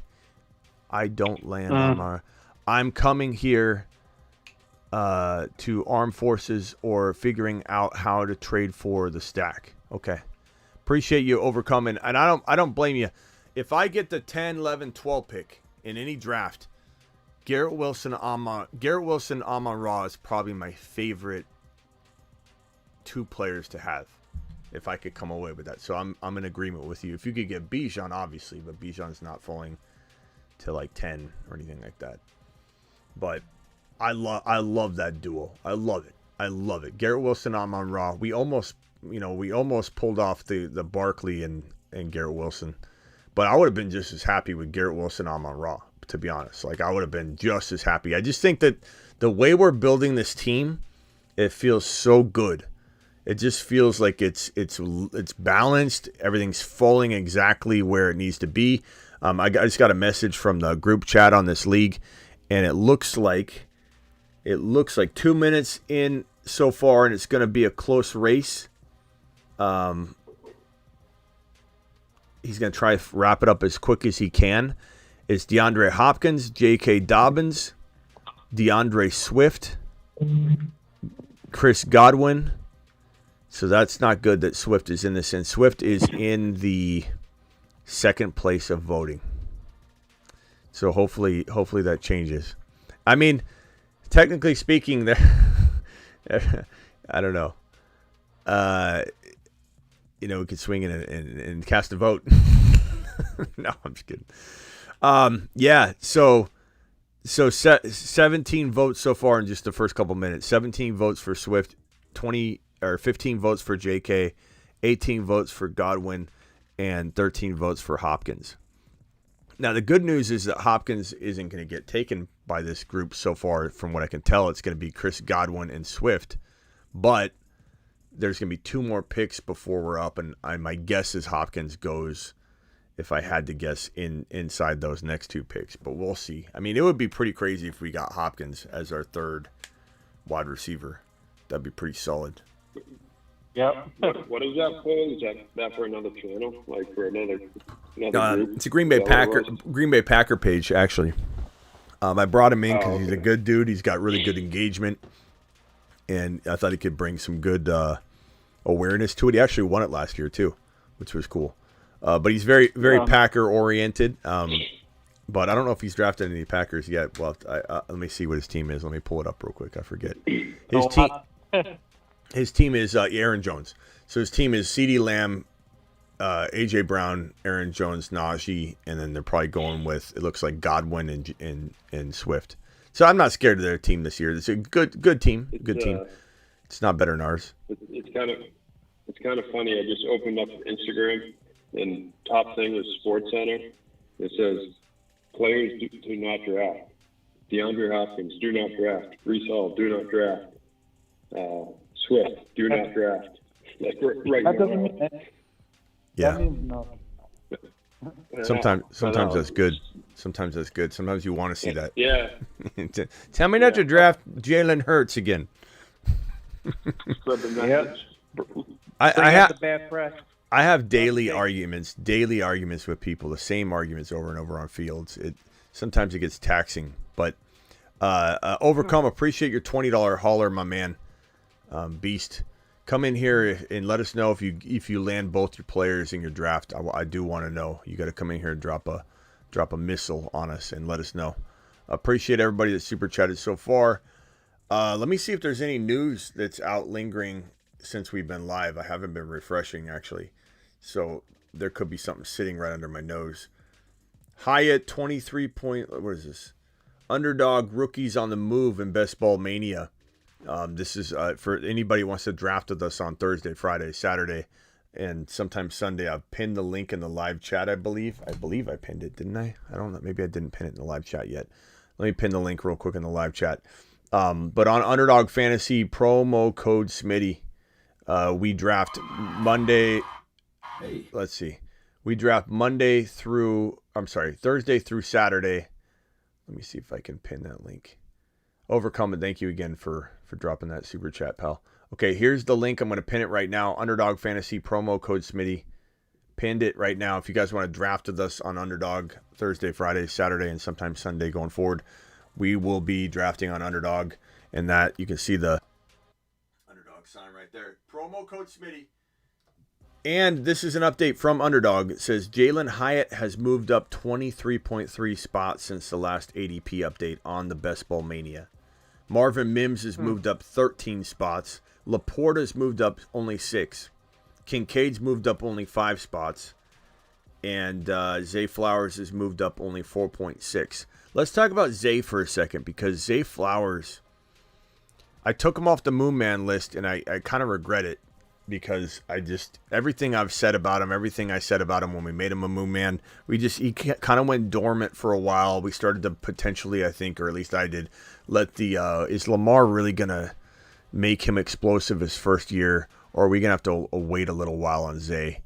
But Zay's been unguardable, and he's so quick. I kind of feel like I got to put him back on the Moon Man list. The problem is it's so hard. I don't have room. And I don't want to take anyone off, and I don't want to keep just adding more players, but it's becoming increasingly harder and harder to add anybody to the Moon Man list without it just getting out of control. Yeah. But, I mean, Zay deserves to be on it. He looks so unguardable right now. He looks so unguardable. I feel like we gotta redo the Satellite Man list in a way that's impactful. I was going to ask you, are we gonna like, make the satellite list like a thing that sticks once we start the season? Like, will that get pulled up too when you show like Moon Man, Mars Man, Satellite? Or are we going to try to like round out the satellite list or something? I don't know. It doesn't feel like it's holding the same like impact, so that's why I have kind of ignored it. But it's just kind of like a holding bin for guys that are kind of on the bubble. Yeah, but these are two very good guys on it that I have. I just removed Pitts on it.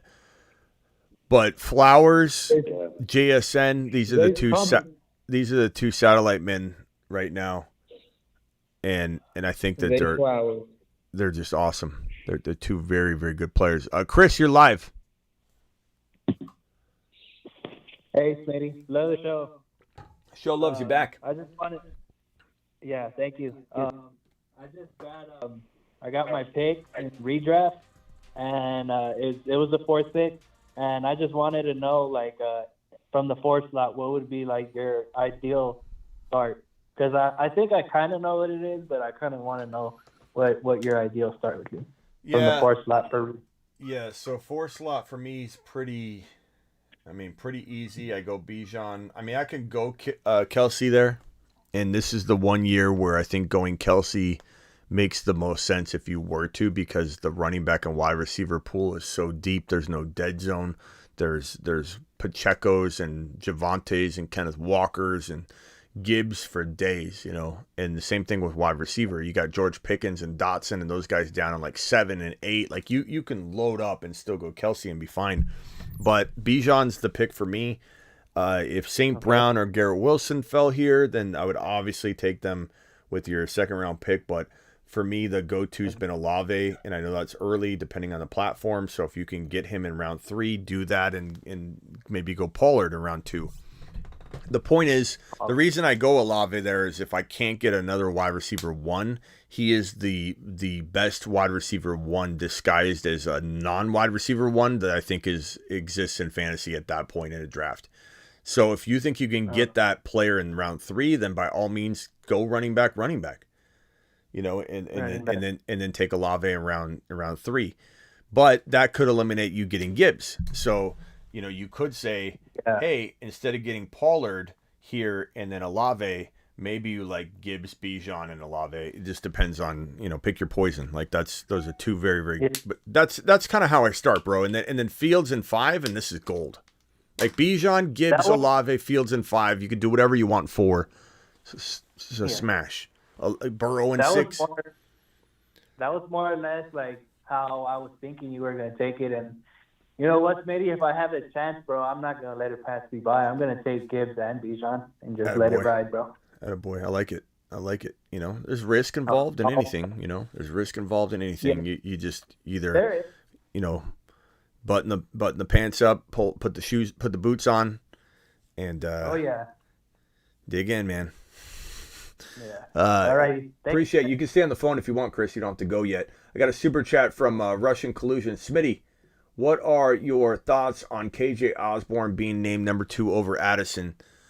I don't know that it affects too much because, you know, if Addison's in the slot, then he's going to get a lot of good looks and targets. But I think it definitely maybe signals that everyone needs to have patience with some of these guys. And that's kind of what my thinking was with Zay Flowers is like, okay, I got a little excited and put him on the Moon Man list really, really early based on my assessment of his skills.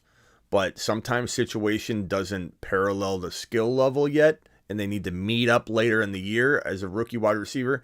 And I think I felt like maybe that's what was going on. And I didn't want to consume a Moon Man spot with somebody that could, you know, not be around for half a year. So maybe in the terms of JSN and Flowers, maybe we don't, you know, the satellite man list doesn't feel like it's got the zip. Maybe I create a new list that's like mid-season monsters. And JSN and Flowers are the leaders of the mid-season monsters. Yeah, that's a good idea. You know, because then it's totally unrelated. Mm-hmm. It doesn't, there's not third, like the satellite man list sounds like a freaking, you know, AAA team, you know, like who cares about them? They're not on the Moon Man list, so you can't just come out and go, I had Zay Flowers on my satellite man list. You know, like I don't feel like it's got the power. So let's create something that means something, and JSN and Flowers are going to be the new leaders of the mid-season monsters, and they really do fit the bill for that. That kind of gives us some like you know, leeway too, because to put guys on the list that, you know, may take some extra time to pop and get into the system and all that too, whether it's younger guys or guys on new teams. Because sometimes guys on the Moon Man list and people are like, well, what are we waiting for? How come they haven't gone off yet? Stuff like that, you know. Yeah, so it kind of gives a little more flexibility. I'm gonna create that tonight or tomorrow. That's gonna be a really good list because it's standalone, it's independent, doesn't have to be a lesser list by any means. It could be, you know, in some cases I might feel that JSN is gonna be better than 2 or 3 of the Moon Men wide receivers eventually. So like I want him on that new list, mid-season monsters. I think JSN's becoming one of my favorite wide receivers to draft right now. And quite honestly, I could definitely, if I wanted to, make an argument that we take him early and we say screw the ADP on it and just say that he's not going to be back on the way back. And if we want to take him, I was looking at him and say put him in there with London and St. Brown, put JSN in there and screw the ADP. I could definitely get behind that. But back to Addison, which I got really sidetracked on, is Addison might be what I was kind of thinking Fields or Flowers was going to be, just like a little bit of a slower kickoff because of the pecking order, and then, you know, how many times are all 3 wide receivers going to be on the field, and if that's going to be often, then it doesn't really matter, and Addison will be running, you know, slot wide receiver routes, which is fine. But everyone always acts like there's not a lot of mouths to feed there. There are, you know, you've got a prominent tight end that's going to consume a boatload. You've got a KJ Osborne who's definitely made a role for himself. And then you got the number 1 target hog in the NFL and JJ. And then you've got Madison who's going to consume a little. So, you know, Cousins has to have the year everybody hopes he repeats in order for all these guys to get fed properly, which is certainly possible. But, you know, I've made it no secret that I think this is the year that the Vikings move off him. So how good could, you know, I'm not saying he won't have a good year, but if he goes out and explodes and takes his team into like a bunch of playoff, you know, wins or something like that, they're going to re-sign Cousins. They're going to find a way to keep him. But if they move off him, like I kind of feel like they want to, and they've clearly made an indication they want to. They're looking into how can they get into a pick that could land them Anthony Richardson. If they move off of him, then, I don't even know what that looks like. What quarterback's coming in? I mean, can you replace a guy without having the replacement already set up when you've got JJ and this arsenal of weaponry? Like, that'd be a really stupid move by the Vikings. But I think they do feel like they got to continue to go down the Kirk Cousins path because they don't have because he's a good quarterback. He's not an elite quarterback. He's a really good quarterback. And how do you replace that? Is it Kyler? Could the Vikings, if the Arizona Cardinals get the number 1 overall pick and they get Caleb Williams, are the Cardinals going to trade? They could trade Kyler to the Vikings. I don't know. That'd be interesting, actually. I don't know who's going to be signal calling there, but they've got to make a bold move if they're planning on, making one. TMT dropping a super chat. Thank you, Collusion. Very good topic. And if you want to call in, Collusion, and discuss it more, I'd love to hear from you. We haven't called in a while. So Addison being the number 2 or number 3 wide receiver over Addison, it's definitely like a concern, like in week 1, but by midseason, I don't think it will be a problem. But, these rookies could start off like Quentin Johnson, slower than people want and expect. Same thing with Zay, but I'm starting to feel like maybe not. Can you do some Superflex mock, Smitty? Definitely can try and handle that this offseason, or actually this coming weekend. We'll try. We're going to do a couple Dynasty mock drafts too on the Dynasty channel. I need to get back on the Dynasty channel daily. I really do. I really plan to. I promise I'm not blowing that off. It's just a matter of getting it done. Thank you, TMT, for the super chat. Cub, let's go to Cub from Cali. The Cub. What's up, the Cub? Oh, yeah. What's up? I just had a question. How you felt about, let's say, that J.K. Dobbins situation goes like south for a little bit in the beginning of the season, like week 1 or week 2. What's your thoughts on that backfield, or like Gus Edwards maybe being like a sneaky play that like a early J.K. Dobbins isn't there? I'm not huge on Gus the Bus, man. I mean, he's definitely like gonna be first in line, but the pecking order. Let me just look at the official depth chart too. Let me pull it up real quick. But you've got a rookie there I like as well. Hold on one second. Baltimore. It's a Ravens official depth chart. Let's see where Gus is listed on it. I'm sure he's 2. I'm sure he's listed at 2. Gus Edwards 2, Justice Hill, Melvin Gordon. Oh, they brought in Melvin Gordon. Yeah. I just don't. I don't like. He'll be like primary. He'll be like primary the red zone. Like, let's say. I mean, I know Lamar probably get his too, but like I feel like that was pretty much his role. And he's. I mean, I've been kind of looking at his numbers. Like, he averaged good numbers, 5 yards. He got a little banged up for the past 2 seasons, but I mean, he's pretty nice when he does get the opportunity.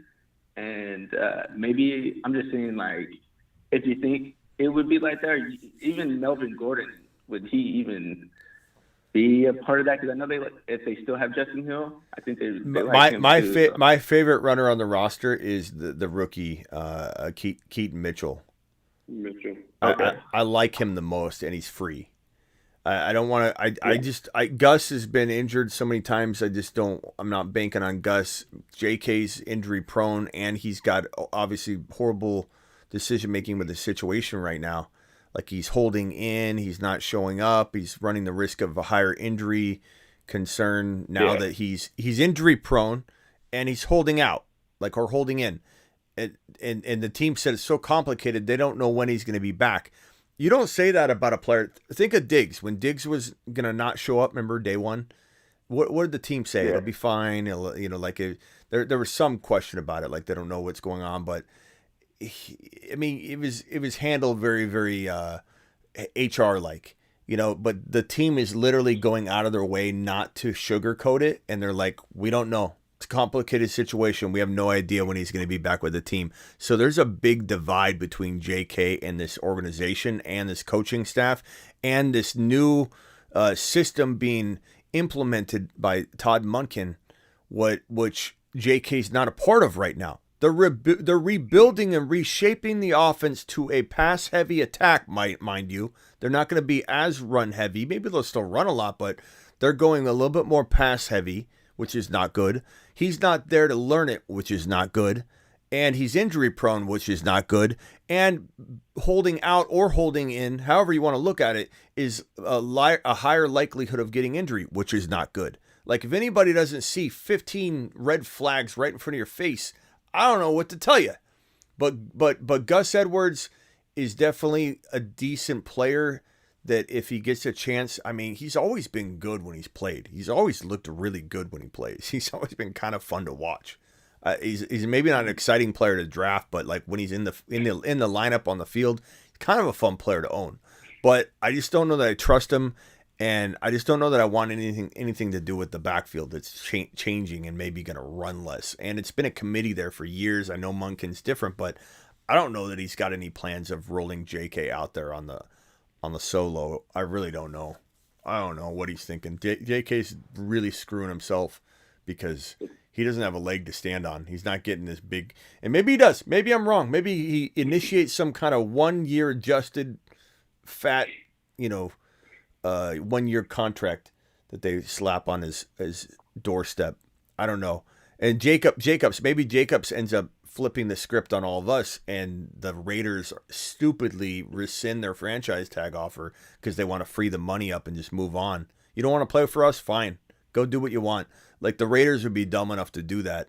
And if that happened, then Jacobs would potentially go somewhere where he could kind of maybe recapture a percentage of what he did last year. But he also carried the ball so many times and had almost 400 touches to where he's still a big injury risk. But he would be in a much better situation that I could even potentially get behind depending on the landing spot. But that's a big what if. The Raiders would have to really screw up,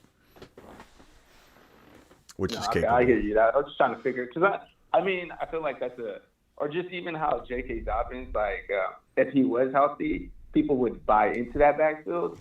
But now that just because he's hurt, everybody's actually staying away. Or I feel like there's some value in there, especially when, like how you said, you could get Kean Mitchell for free and just probably like maybe just stash for just like a lucky if he gets a chance. But that's what I'm just trying to figure out, that backfield. Yeah, looks like Swift's gonna go, guys. Whoa. Yeah. Okay. Trevor Lawrence just went. And then the individual that's going to be on the clock right now is about to punch in. It seems like Godwin. Let me go. I can actually see his poll. Let's see here.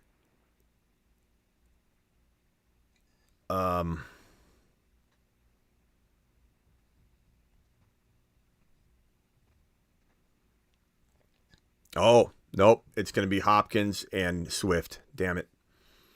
Those are two players we wanted. Two. Yeah, two players we wanted. Well, at least we know we can switch up now. Yeah, Hopkins and Swift. Well, I mean, I do think Pacheco will be there, and if not, yeah. I mean, I don't think it's crazy to pull a JSN early. I really don't. That would be the no. I'd have, but no. I wouldn't be opposed to it. We'll vote on it. We'll see what everyone says.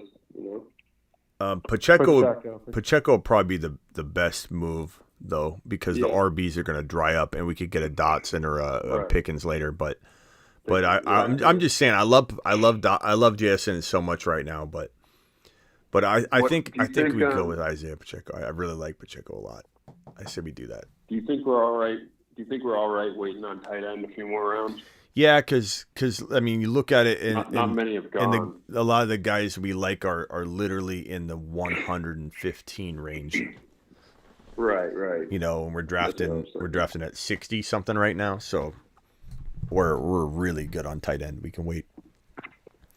You don't think Godwin has like a higher ceiling than JSN? I don't. I mean, who's throwing him the football? Baker, disappointment maker. Winston wasn't really a great quarterback, but Winston was an air yard monster, bro. He was an air It doesn't matter if he was a good quarterback or not. He slung the ball. He would sling it. He would zip it. Bro. That's why Olave was the number one air yard receiver in the National Football League as a rookie with Winston under center. So that was insane. So Baker Mayfield and Trask, they can't throw the ball to somebody 12 yards down the field. I don't know if you've seen the training camp footage, but it looks like a circus out there. They're going to be so bad. They're going to be so bad, in my opinion. So Godwin's going to, I don't know. I could be wrong. Maybe Baker somehow looks okay. Because, I mean, I think out of that offense, Godwin would run, like, the main lowers, the under routes and everything, and maybe every now and then go deep. But I feel like he'll be, like, more so the security blanket for the quarterback in that offense. I think Godwin, when he's healthy, he's not the same wide receiver, but similar to DJ Moore, where they're safe. But I don't know how high you can expect the ceiling to go on him, especially with the quarterback he has. And then everyone says Mike Evans is old, but every year he stacks up 1,000 yards. He might not this year, but he's going to be targets too. And give me with Baker, that's going to be hard to spread around. Give me Swift or Pacheco all day long, and then just give me the guy I actually like better than Godwin and Pickens. Give me the guy I actually like better in Godwin and Dotson. That's just how I feel about that. Or if maybe JSN falls to us on the way back. I don't know. That would be ideal. I kind of went back and forth with Pickens this offseason because not sure. I mean, I liked him, and I knew he was, a stud, but, I wasn't sure how good Pickett would be. And, you read different things on whether or not is Pickens a one-trick pony or can he do more things? But he looks really good. I know it's only training camp. But, I mean, just the athleticism with him. Both of them look just pretty off good. The charts. Yeah, Pickett. The thing about Pickett that's nice to hear out of camp is that he's like got the grit. He's like literally a warrior. No, he's a baller. Yeah. He's a warrior. He's kind of what everybody wanted Carson Wentz to be in Philly, and he couldn't do it. He couldn't stay healthy. He couldn't be I remember everybody thought Carson Wentz was going to be, like a top 10 quarterback, and it was pretty widespread too. Like everybody kind of at one point in here had to have liked Carson Wentz for a moment, but the guy just couldn't put it together. He couldn't stay healthy. He's not a good quarterback. Pickett, I think, could be what everyone hoped that situation could have turned out to be. He's very, very gritty. But we'll have to see if everything can come together. I don't think he's like a top 10 quarterback or anything, but I think he's a guy that can facilitate the ball enough. And Pickens is an absolute monster, and he looks so aggressive and hungry and diva-like in a way that I enjoy, in a way that I'm excited and confident about. When I see him go out there and look like a diva in the practice environment, and he'll catch a ball, throw it at the defender, just completely try and dominate in practice, and he's hungry. I like that because it makes me feel like he's taking that next step, and he's trying to take the reins, and he's not allowing the football to come to him. He's going to the football. He's taking opportunity, by the balls. I really feel like Pickens could step up big time. And Pickens is a guy that Pickett's a game manager. Exactly, Matto. I don't think Pickett's going to be a gunslinger. I think he's not a top 10 or even a top 12 quarterback, but he's a facilitator that I think could really, really make Pickens and the Steelers do pretty well, but Pickens thrive. I really, really, really like Pickens' situation right now. I think he's gonna be on the high. If every week, you can almost guarantee he's gonna have one, if not two, of the highlights of the week by the plays of the week or whatever. I think he's gonna have one of those catches easily. He's such a showman. But I know a lot of people like Deontay, and I don't blame him, but I just disagree. I don't think Deontay is going to be what everybody thinks he's going to bounce back to be. I don't know what it is. I think a lot of people just don't want to be wrong, and so they're just kind of doubling down on Deontay. Same thing with Michael Pittman. I know Pittman's been looking really good in camp, but I don't know that he can get to the level that people thought he was going to get to. He could be good, but I don't think he can be great. I'm not buying into the Michael Pittman or Deontay Johnson bounce backs. I've seen some people talking about Deontay like he's going to be like a top 10 wide receiver. It's crazy. I think that's crazy. It's double down. Yeah, like Double down, Donnie. Like pumping him hard on it. Double down, Donnie. Crazy. Double down, Donnie's trying to make up for last year. He's like, maybe it'll happen again. I heard something good at a camp. Maybe it's got to happen. Stefan. Positive regression is all you hear. All right, Stefan, you're live. Yo, what up, Smitty? What's up, man? Hey, I had a quick question, kind of related to what we were talking about yesterday, because I kind of started gauging my league mates on who'd want to, trade me for the second so that I can move down. And so if you remember, 0.25 per rush, half-point PPR, 10-man league. And I thought of it later, but I was wondering if you were given the opportunity to pick between Jamar Chase and Bijan, period, in that 0.25 per rush. We already went over this, didn't we? We already went over this. I said, how could you not want Bijan in a 0.2? I didn't give the straight, you know what I mean? Just straight up, because even if Jamar Chase, let's say I traded back to the fifth and Bijan and Jamar Chase were there. No, would you still take Bijan? I'd take Bijan 1 overall in a 0.25 per rush, half PPR. Okay. Yeah. That was kind of because I didn't really kind of think of that question until later. I kind of thought, if I traded down, and they were one of them was available because Jamar Chase would probably go top 3 and I'd move back to 5. Bijan's probably going to be available. But yeah, that was the only question I had. Yeah, I mean, it's arguable. It's debatable. I get it. But if it's 0.5 PPR, not even 1 point PPR, and it's 0.25 per rush, give me Bijan and let everybody laugh. I could care less. You're probably going to get a couple, some of those spitting laughs where people are, I don't know if you're doing it live. You're probably doing it online. But no, we are doing it live. It's a live draft. I pictured that. A group of people. Yeah, they're gonna look at you yeah, they're gonna scoff at me, but I'm cool. It's your bro. It's let them scoff. You can order a Bijan running back 1 shirt and then take off your jacket. Oh, hold on. Good Lord, got the music blasting on that. You could take off your Bijan or your jacket and showcase this Bijan's running back 1 shirt right when you make the draft selection. That would be my recommendation. I might have to do that. You sell them? Yeah, just go on my YouTube homepage. Really, just click the store tab. There's a store tab right on the. If you look right here, let me show you. I don't know if you can see my screen, but. On my main YouTube page, you'll see videos, shorts, live, podcast, playlist, community, membership, and there's a store tab. Just click the store tab.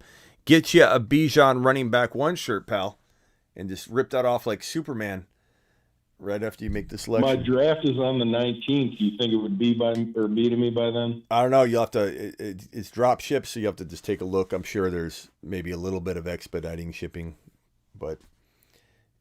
You have to check it out. I think you'd probably be okay, but I don't know. I'm not positive.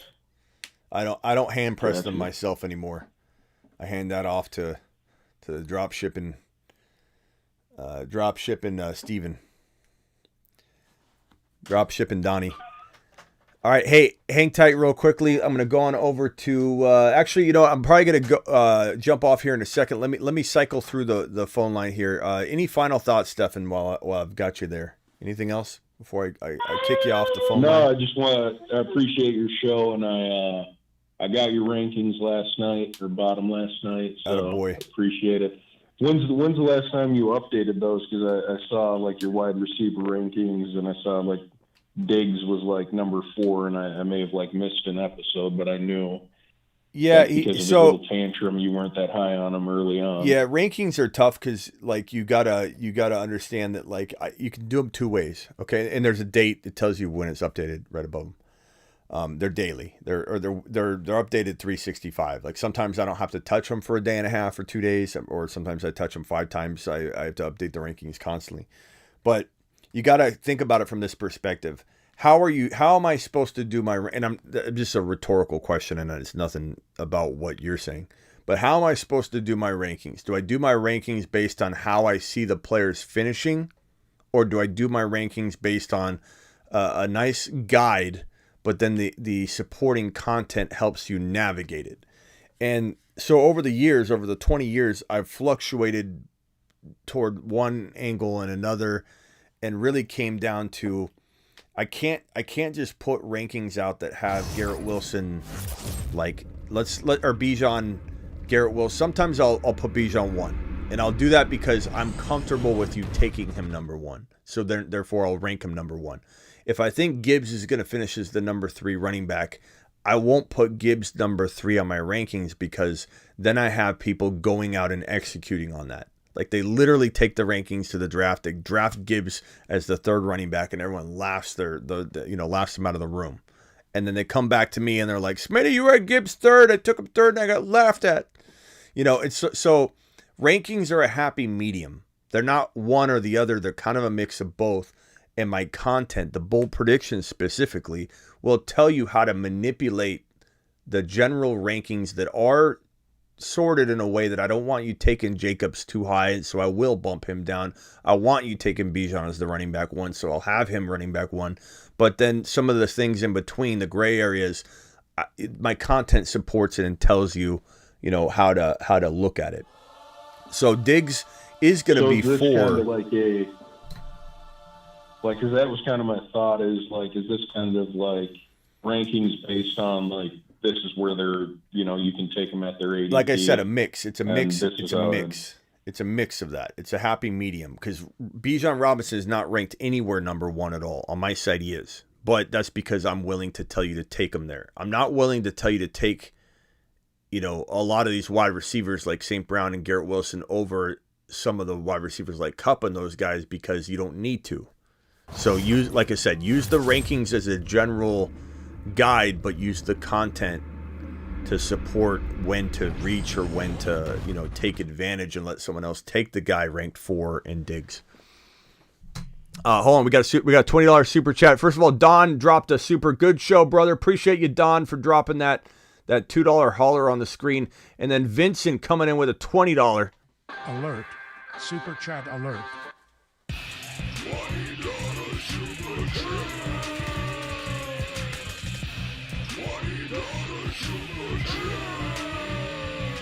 Vincent dropping the 20 spot. Vincent says, first time dynasty startup, 12-team 0.5 PPR, tight end 0.75. So it's a slight tight end premium. Superflex 0.25 QB completions. I hate these. 5 points per 100 yards passing. My slot is the 1.9. Can you advise me, please? Can you show? Your show is my favorite. Share it with everyone. Thanks, Smitty. Vincent, thank you. Appreciate you. I hate these because I don't know the rank. Like, you'd have to almost I can tell you what my guess is, but I'm not going to know what the top quarterback finished exactly off the top of my head straight down the board. But I would say completions, you're going to love, Mahomes is going to be an amazing quarterback of that quad. Some are going to say Fields isn't going to be up there, but I think Fields is going to have a phenomenal year. Hurts, I think, is going to get better and better and better. I think really in the end of the day, the top 5 or 6 quarterbacks are going to be marvels. I think that from what draft slot, 1.9, you're probably going to be looking at Burrow, because people will be scared of his calf, or maybe T. Law that could potentially fall. Now, Burrow probably goes, but I bet you T. Law, you have a 50-50 shot at getting T. Law at 1.9, and I think he's going to have an amazing year. So in this format, I think he'd be phenomenal. Do I know what to do from there? Quite honestly, I can't give you a blueprint off something that's, I have no idea how the board's going to fall. I would just advise you, like I advise everybody in a super flex, especially this format, is to take a quarterback in the first round as long as it's Lamar or up. And above Lamar, I have Trevor Lawrence. I have Fields up above, those guys. And Herbert's good too. You're going to get one of those guys. I would definitely take one of those quarterbacks. Then I would start dropping into the normal 1 QB frame of mind for 2 or 3 rounds. Circle back and get an Aaron Rodgers or a Jordan Love in the 5th round if you can. You're going to have to look at the pre-ranked suggested list to know if you can get away with that or not. Some leagues you can take Love and Rodgers in round 5 like clockwork. Other Superflex drafts, Rodgers goes in the 3rd round. So you really have to monitor the suggested rank and where the quarterbacks are climbing to when you're on the clock every pick, whether you need to kick the quarterback down the road to the 5th round or not. That's going to be up to you. But I would definitely go running back, wide receivers like Bijan in round 2, Garrett Wilson in 3, Olave in 3 or 4, Gibbs in 3 or 4, preferably 4, and then come in and get your quarterback. So ideally, if you were to get like, let's say, a Herbert or a T-Law, and then in the 2nd round, you're going Bijan, then you're going Garrett Wilson, then you're going Gibbs, and then you come back and get Aaron Rodgers or Love. That would be how I would build that team pretty much most of the time. So, Vincent, appreciate your super chat, and thank you for the kind words. Avi, final thoughts? Justin Fields to the moon, Gibbs to the moon, and Calvin Ridley to the moon. Yeah, Calvin Ridley's going to explode. All right, man. Appreciate you later. Later. All those guys will explode. Stefan, final thoughts? Yeah, back on the spot. Okay, last question. You say quick question. We got to go quick on this one though. So I got you. I'm a quick guy. Okay, go. If my league goes quarterback late, yeah, everybody's in the 4th round. Who would you take first? Everyone's in the 4th round. I mean, I'm going Hurts probably number 1. I'm going Mahomes probably 2. Josh Allen 3, Fields 4, Burrow 5, only because of the calf, but I still love Burrow. And then, I'm different. I like T-Law. I love T-Law. I think T-Law is next up. I think Herbert and Lamar are right there. I think T-Law, Herbert, and Lamar are all very close, and it's just preference. Some of it's scoring. But all right, appreciate you. All right, hey, Stefan, call in tomorrow. Appreciate you, man. Yeah, later. All right, Travis, final thoughts. Would you take Addison or Quentin Johnson right now? Probably Addison, but yeah, I'm just not as high on Quentin as everybody else. I'm just not. I think Addison's going to be good. I think that he's going to start slower than people want, but I just feel like I have to see it from Johnson first. Yeah, that means I won't have much of him, but he's got a lot of things he's got to work on. So yeah. No, the only other thing I was just going to ask: how many picks until we could go in that throwing draft? Yeah, so it went. Let me screenshot and put it on screen, and it's going pretty quick. I don't know if we're going to be up in like an hour or 2, or if everyone's going to go to bed Eastern time. Yeah. Tough to say, but let me. I think we might be up, and if so, I might have to go on Instagram and do an Instagram live on it. I don't know that I'm going to go live on YouTube, and the way that YouTube is with, like, if you keep going live back to back, they don't alert anybody and no one's going to come in, so I'm just going to not put the live streams too close together. But here's everyone here will know to look out on Instagram then, yeah. So Swift and Hopkins just went, Trevor Lawrence went before that, George Kittle went before that, and we took Drake London. So there's 2 picks going to happen between now and our pick, and according to the board overall, this is how the overall board looks, and I can throw this on screen. So I'm not saying this is how we'll draft, but at least this will give us an idea, suggested rank, who's probably going to go next, and give us an indication whether we're going to get one of the guys that we want. So Dobbins, he's been voted, I think, by a couple people so far, so he seems very likely to be in the vote and in the mix. Godwin has been talked about a lot. I mean, look, Pacheco's not even on this list, before you scroll. So I have a feeling he'll be available. Swift was at the top of it, and Swift went. Yeah. And, we're kind of spilling the beans a little bit, but I don't know that we're going to influence anybody too. Like I said, if a group of people are going to literally be like, let's take him because he said it, like, I highly doubt you're going to organize a massive amount of people to vote and with that information, but you never know. But we'll see. And if that happens, so be it. We'll go in a different direction. I personally think that if we were to go off of this list and take someone that's listed here, I think the best pick on this board is Waller. But I don't think we need to go that direction because I think we have faith in the players that we like deep at the tight end position. And so at the RB position, it's Devontae Pacheco at wide receiver. Personally, I think now that Hopkins is gone, the best player available is JSN, but we'll see if he falls. Yeah. All right. I was just wondering how close we were, and just if we were close, just to let people know to keep an eye out. Yep. All right. Appreciate you, Travis. As many votes as we can. So. All right, man. I'll talk to you later. All right, later, pal. Thank you all to my mods. Thank you, Travis, for modding. Thank you, Terry, if you're in here. OEG in the building. Melvin Torres, appreciate you. True Penguin, appreciate you. I appreciate all my people in here. Every single one of you. Swaggy, even appreciate you. Matt O, JCIM, Sandu, Swaggy, D-Town, Space Ricky, Brandon, Birdman, David, appreciate you. Space Ricky, you're the man. Kenobi, appreciate you. Vincent, thank you for your super chat, my guy. Thank you to all my super chatters that super chatted tonight. There's 240 of you still in here. Please punch that thumb up button on your way out the door. I got Don with the super chat, Vincent with that $20 holler, TMT with the $2, Russian Collusion with the $5. Russian, you need to call in more. We need you on the phone line more. Overcome, $20 holler. Overcome needs to call in more as well. I don't know. We'll call you Big M. I don't even know how you say that name. Big M. Appreciate you dropping your super chat. John dropping a double, I believe. Let me find Don's $5 there. Dez is $2. Vino dropping the $20. Appreciate Vino so much. Chubb's dropping the $2. Chubb's to the moon. Here's John's second one. John with another $5 holler. Derby. John, you got a $10. To the moon. Essentially, adding those two together, I want to give you a proper moon shot. Rockout dropping his super chat. Appreciate Rockout. Rockout dropping a double. Here's another one from Rockout. Derby dropping his second. So that's a $7 holler just right there. Harrison dropping the $5. Appreciate Harrison. Last Action Hero. Appreciate you. Gabriel dropping the 5 spot. Racing Boy dropping that 20 earlier. Rockout dropping his third. So we had a triple. And Tucker dropping the first super chat of the evening.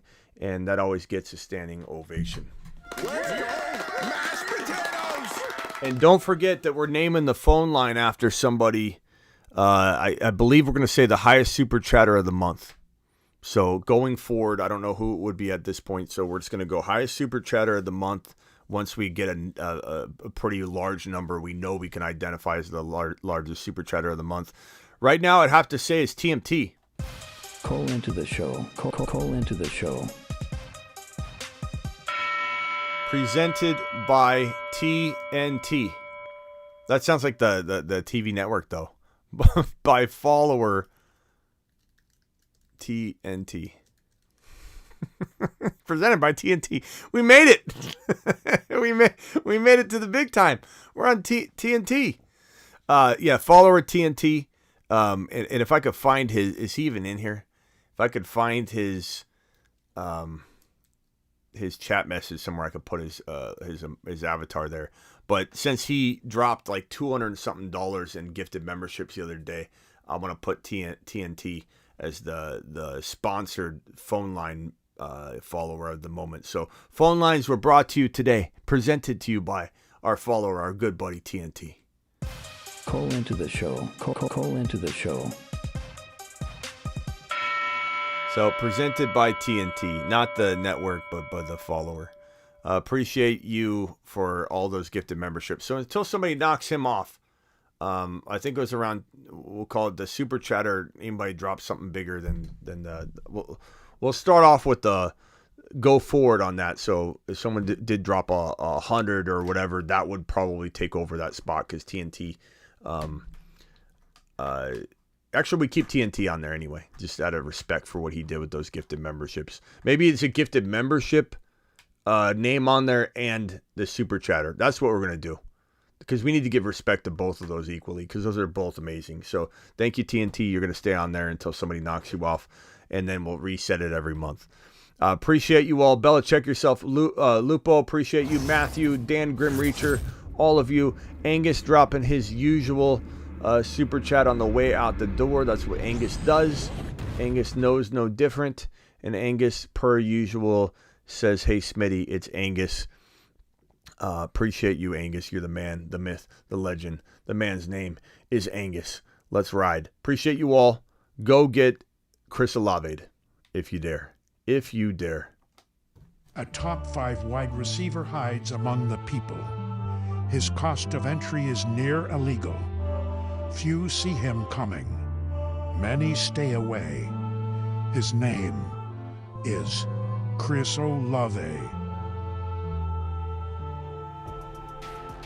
Don't forget we're live Monday through Friday at 8 p.m. now, Eastern, every single Monday through Friday instead of 7 p.m. 8 p.m. Eastern, Monday through Friday. Appreciate you all.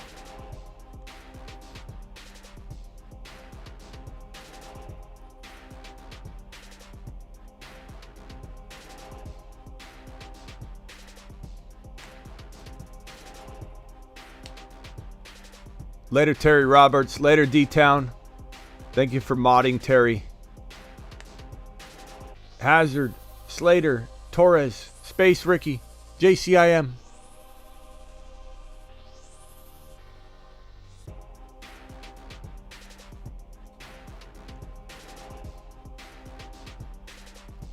Hit that like button on your way out the door.